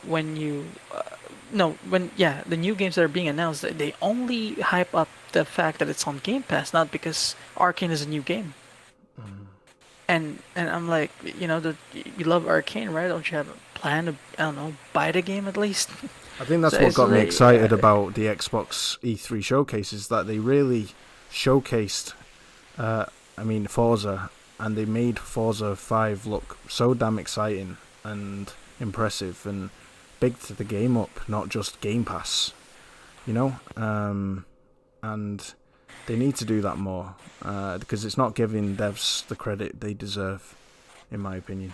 Yeah, exactly. I mean, all right, I this is one more observation I made. I find it so strange when people say this quote about a game, like the game is good because it's on Game Pass, and I'm like, what? What does that mean? Like, that doesn't make any sense at all. Yeah, like the game is good because it's on Game Pass. What are you saying? It's forgivable. Those are fanboys. Those are fanboys who don't actually play games for playing games. Yeah. If you buy the game and you genuinely enjoy it, it doesn't matter if it's in the service or not. That's the thing. Facts. Exactly. So those people you shouldn't be Exactly. worrying It's about. You should be talking to people who actually pay for their games and play those games. yeah. Yeah. Yeah, I And they agree. actually have The genuine thing is, experiences. But the fanboys, you don't worry about they have that. this. Yeah. They have this philosophy that I mean, I don't know, a game is forgivable if it's not so good as long as it's on Game Pass, and I'm like, I think that's the wrong mindset because that's how you get let's say, with Game Pass they choose the games for you, right? And right now they do a lot of old games and they go day and date with the new games and all that. And if you're just gonna keep on saying yes to what they give to you because you got no choice but to wait to what they give to you, isn't like you got this risk of having a bilge fest of um let's say mediocre experiences compared to the actual great experiences. I don't know if I'm saying this correctly, but it's kind of removing the value in the game itself because the more focus is on the service instead of the game itself, basically. When you finish E3, more people kind of like just voice their opinion about Game Pass being a monster, of a service, which is true. They're getting a lot of games, but I'm not even an Xbox fan. I was talking a lot about Replaced, which was on Xbox E3. And I was talking a lot about it. I didn't even care if it was day on day in Game Pass. And that's the funny part, by the way. I talked about Replaced, and there were a lot of people on that post, and they were telling me, like, well, it's day on day in Game Pass, and I don't care. I'm talking about the game right now. The game looks good, the game looks fun, and that's all I want to talk about. I'm going to buy it day one if I get the chance. I don't care if it's on Game Pass. And people keeps on bringing that narrative when you praise an Xbox game, and I find that so weird. Like, I praised what do you call this, Stalker 2. I said Stalker 2 was an amazing looking game graphics wise. I never seen hair physics like that before from a game. And there it goes again. I got a lot of people engagement on the tweets, and a lot of them were like, "It's day on day in Game Pass." And I said, "I don't care. I'm praising the game right now. I'm talking about the game. I don't care it's in the service. I'm gonna buy it when I get the chance. But I'm talking about the game right now. I don't care where if it's on the service or not. Just want to talk about the game." I think that's like a false philosophy right now. That if sure you're happy you get to play more games on the service that doesn't cost a lot, but what about the game itself? Like, do you want the game even, or are you just playing it because it's on the service? I think It's like Well, that's the main thing. It's a bragging Yeah. rights thing because it's in the Yeah, service. exactly. They want to brag that it's in the service, and that's fine. They can do that all they want. But the thing is, are you supporting the game? Yeah, And exactly. if you're supporting the game because you're genuinely interested in it, cool. That's fine. And every consumer is different. Everyone has a different budget. Some people can buy games, some people can't. So there's a good base of consumers that's going to rely on Game Pass. But Yeah, true. if you're simply relying on Game Pass to play a game just for the hell of it, like, hey, like if it doesn't come in Game Pass, I'm not buying it, then that's when we have an issue. Yeah, exactly. Because Exactly. now That's you're my point. just doing that just to do that. Exactly. yeah. That's my point. Like, for example, what if a game does not come to Game Pass? You're not getting it Yeah, anymore. are you There's gonna buy it or not? there's no discount. Like, for example, if Halo Infinite is not day and day in Game Pass, are you getting it? I mean, it's a great game. It's Halo. It's a big franchise. It's basically the reason why Xbox even alive. But yeah, that was the point I'm trying to make. I was trying to get engagement through talking about games, but instead I got a lot of Game Pass speeches, and I'm getting sick of it, to be honest. Yeah. Because I want to talk about games. Yeah, because I want to talk about games. The games is one I want to talk about. Yeah, exactly, 100%. Guys, it's been a fire show. We've racked up over 3 hours now, so let's call it. But thank you so much to the awesome panel, to those who joined and supported, like Gaming Despair later and Dopage J, and also Salty. He left at some point, but yeah, shout out to him as well. Came in and roasted me, bro. Roasted me. So gonna start calling it roastiest gamer or something. Like, Oh shit! looking crazy. Just Just comes in and The hits me with a wet fish. Melger. He comes in there, bashes me over the head with a wet fish, and leaves. Like, thanks, bro. That's a real friend right there. I'm joking. I'm just capping. But no, he's a legend, and thank you to him for jumping in. Dopest J, you have been one hell of an awesome guest, and I tell you what, bro, I mean this, like, genuinely. You've brought great discourse to the podcast, and I couldn't have been more happy to have you show up and jump on. So thank you. You helped a brother out and brought fire to this podcast, bro. Brought fire. I mean, we've had debates, we've disagreed, but you've always kept it legit, 100%, and spoken your mind, and I respect that 100%. So thank you so much. Where can we find you, man? You guys can find me on YouTube at Dopest J. You guys can also find me on Twitter at Dopest J. You guys can find me on both those platforms. And yeah, just keeping the gaming as always. And yeah, make sure you guys enjoy the games that you enjoy. Support those games. And like I said before, I know people were coming at me in the chat. That's fine. It's all good and well. I said it. I'm gonna buy the DLC because I've been capping for Ghost for longest. But I had to bring that extra perspective because there's plenty of examples out there now that shows evidence to the contrary of what Sucker Punch is doing. But I'm still gonna show my support to Sucker Punch because I do enjoy that studio and what they've been putting out. And if you guys want more evidence, you can look at my PlayStation Network name. You can look me up on PSN and look at the long list of Sucker Punch games I played and I've supported. So yeah, facts. I think I keep it 100. Yeah, there's no denying Dopest J is definitely a gamer, 100%, and gamer through and through. So thank you. I really appreciate it. Would love to have you on again if ever you want to jump on. It's anytime, man. It's great. My brother Prodigy 89, what an awesome guest you have been too, bro. CJ, thank you. You've been great. Was this your first podcast, bro? This is my very first one, man. So that's why I was kind of like trying to get the feel of everything. So yeah, I'm still trying to. Cause I will have to come back on again, but yeah, it's my first. So we're definitely trying to get the swing of things. Would love to hey, have brother. Would love to have you on again. You'll get used to it, man. You'll get used to it. Yeah, 100%. You were great tonight, bro. And for your first time, you brought great points and great discourse, and were a great kind of asset to the show. So very, very grateful that you joined us, bro, and thank you very much for being a guest on tonight's show. We'll 100% have you on again, bro. It was awesome. So thank you, my guy. Where can we find you? Right now I'm on Twitter, at Prodigy89. And originally it was ZellGamer89, but I figured because my PSN is Prodigy89 and I wanted to change it to ZellGamer89, but I know at one point Sony did this whole thing about changing your PSN.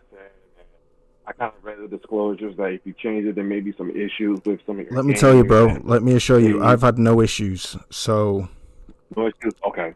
I had it changed for over 2 years ago now, or a year and a half ago since that announcement. I changed it to Wooly Gamer. So I mean, I can only recommend it, bro. I can't tell you to do it, but if you want to change it, go for it, because that disclosure is just for their own security. It really isn't an issue. Okay, then I'll definitely do that then. Yeah, absolutely. So more than likely it's going to be ZellGamer89. Awesome. Shout out to Gaming Despair, my brother, fellow panel member who came in late, but he showed up. Came and supported a bro. So hats off to you, my guy. Thank you for joining us. Where can we find you, man? Yeah, man. Fucking, you find me at Gaming Despair. If you want to game with me, rock out on PSN, man. You can find me at Gaming Despair as well. But yeah, man, that's pretty much it. I don't got much to say. I'm just gonna play Returnal not too long from now. Actually, you know what? I'm gonna check out Returnal tomorrow. I got another platinum I gotta check out, and then I'll probably jump on Apex with a couple of friends, like I usually do, like during night times and stuff like that. That's pretty much it, though. Awesome. Akira, dude. Thank you. You're becoming a regular guest on the show. Might have to make you a panel member at some point. But very grateful to have you on, my dude. Thank you for being here. Where can we find you, my dude? Yeah, thanks for having me as well. Yeah, find me mostly on Twitter. I don't know. I used to do, I used to like engage in this console war bullshit, but it's getting kind of boring because it's getting kind of ridiculous and really childish. So I'm just really just browsing for indie games and games in general to that looks cool to me that I want to share. So, sometimes some points here and there. And yeah, my at is like I said, November 13, 2001, the release date of Metal Gear Solid 2. Uh, that's where you find me. Thanks Awesome. again. Yeah, no, it's been fire. So everybody in the chat, you've all been awesome tonight, and it's been a fire show. I want to apologize for my long readout earlier on, the one that Salty roasted me for. I mean, I know it was long and a little bit boring to some, but if any found it useful, you can follow Leviathan Gamer. He's at Leviathan Gamer 2 on Twitter, because he really does take a lot of time to break things down and explain things. And what he explained about Xbox Series X's dynamic resolution, it wasn't to cap for Xbox. It was just more to be fair and open and honest and real about what's causing these issues and what needs to change, because we all agree that Xbox pushing out, being pushed beyond its limits is a lack of modesty, and by doing that they're actually hurting the console's image in itself. And We are, yeah, we are all waiting for a check from Phil. Yeah. Yeah, 100%. Yeah, 100%. So we all agree the reasons behind it, but I was just explaining the technicalities behind it. Yeah. And yeah, that was the reason. But yeah, if it was really boring, I apologize in advance. Well, not in advance. I apologize in retrospect for that. But yeah, overall, my dudes, it's been a fire show. Thank you so much. We've discussed a lot. It's been so good to have everyone here, and it turned out to end up being from a relatively quiet podcast, just 3 of us, to being 6 of us at one point. So Yeah. damn, what a turnout. Was buzzing from it. So thank you to everybody. And yeah, have a great week ahead. If anyone's licking their wounds from tonight's match, just think, England fans, it's just where we're born, guys. It's not really that important. And on that note, enjoy gaming, and stay awesome.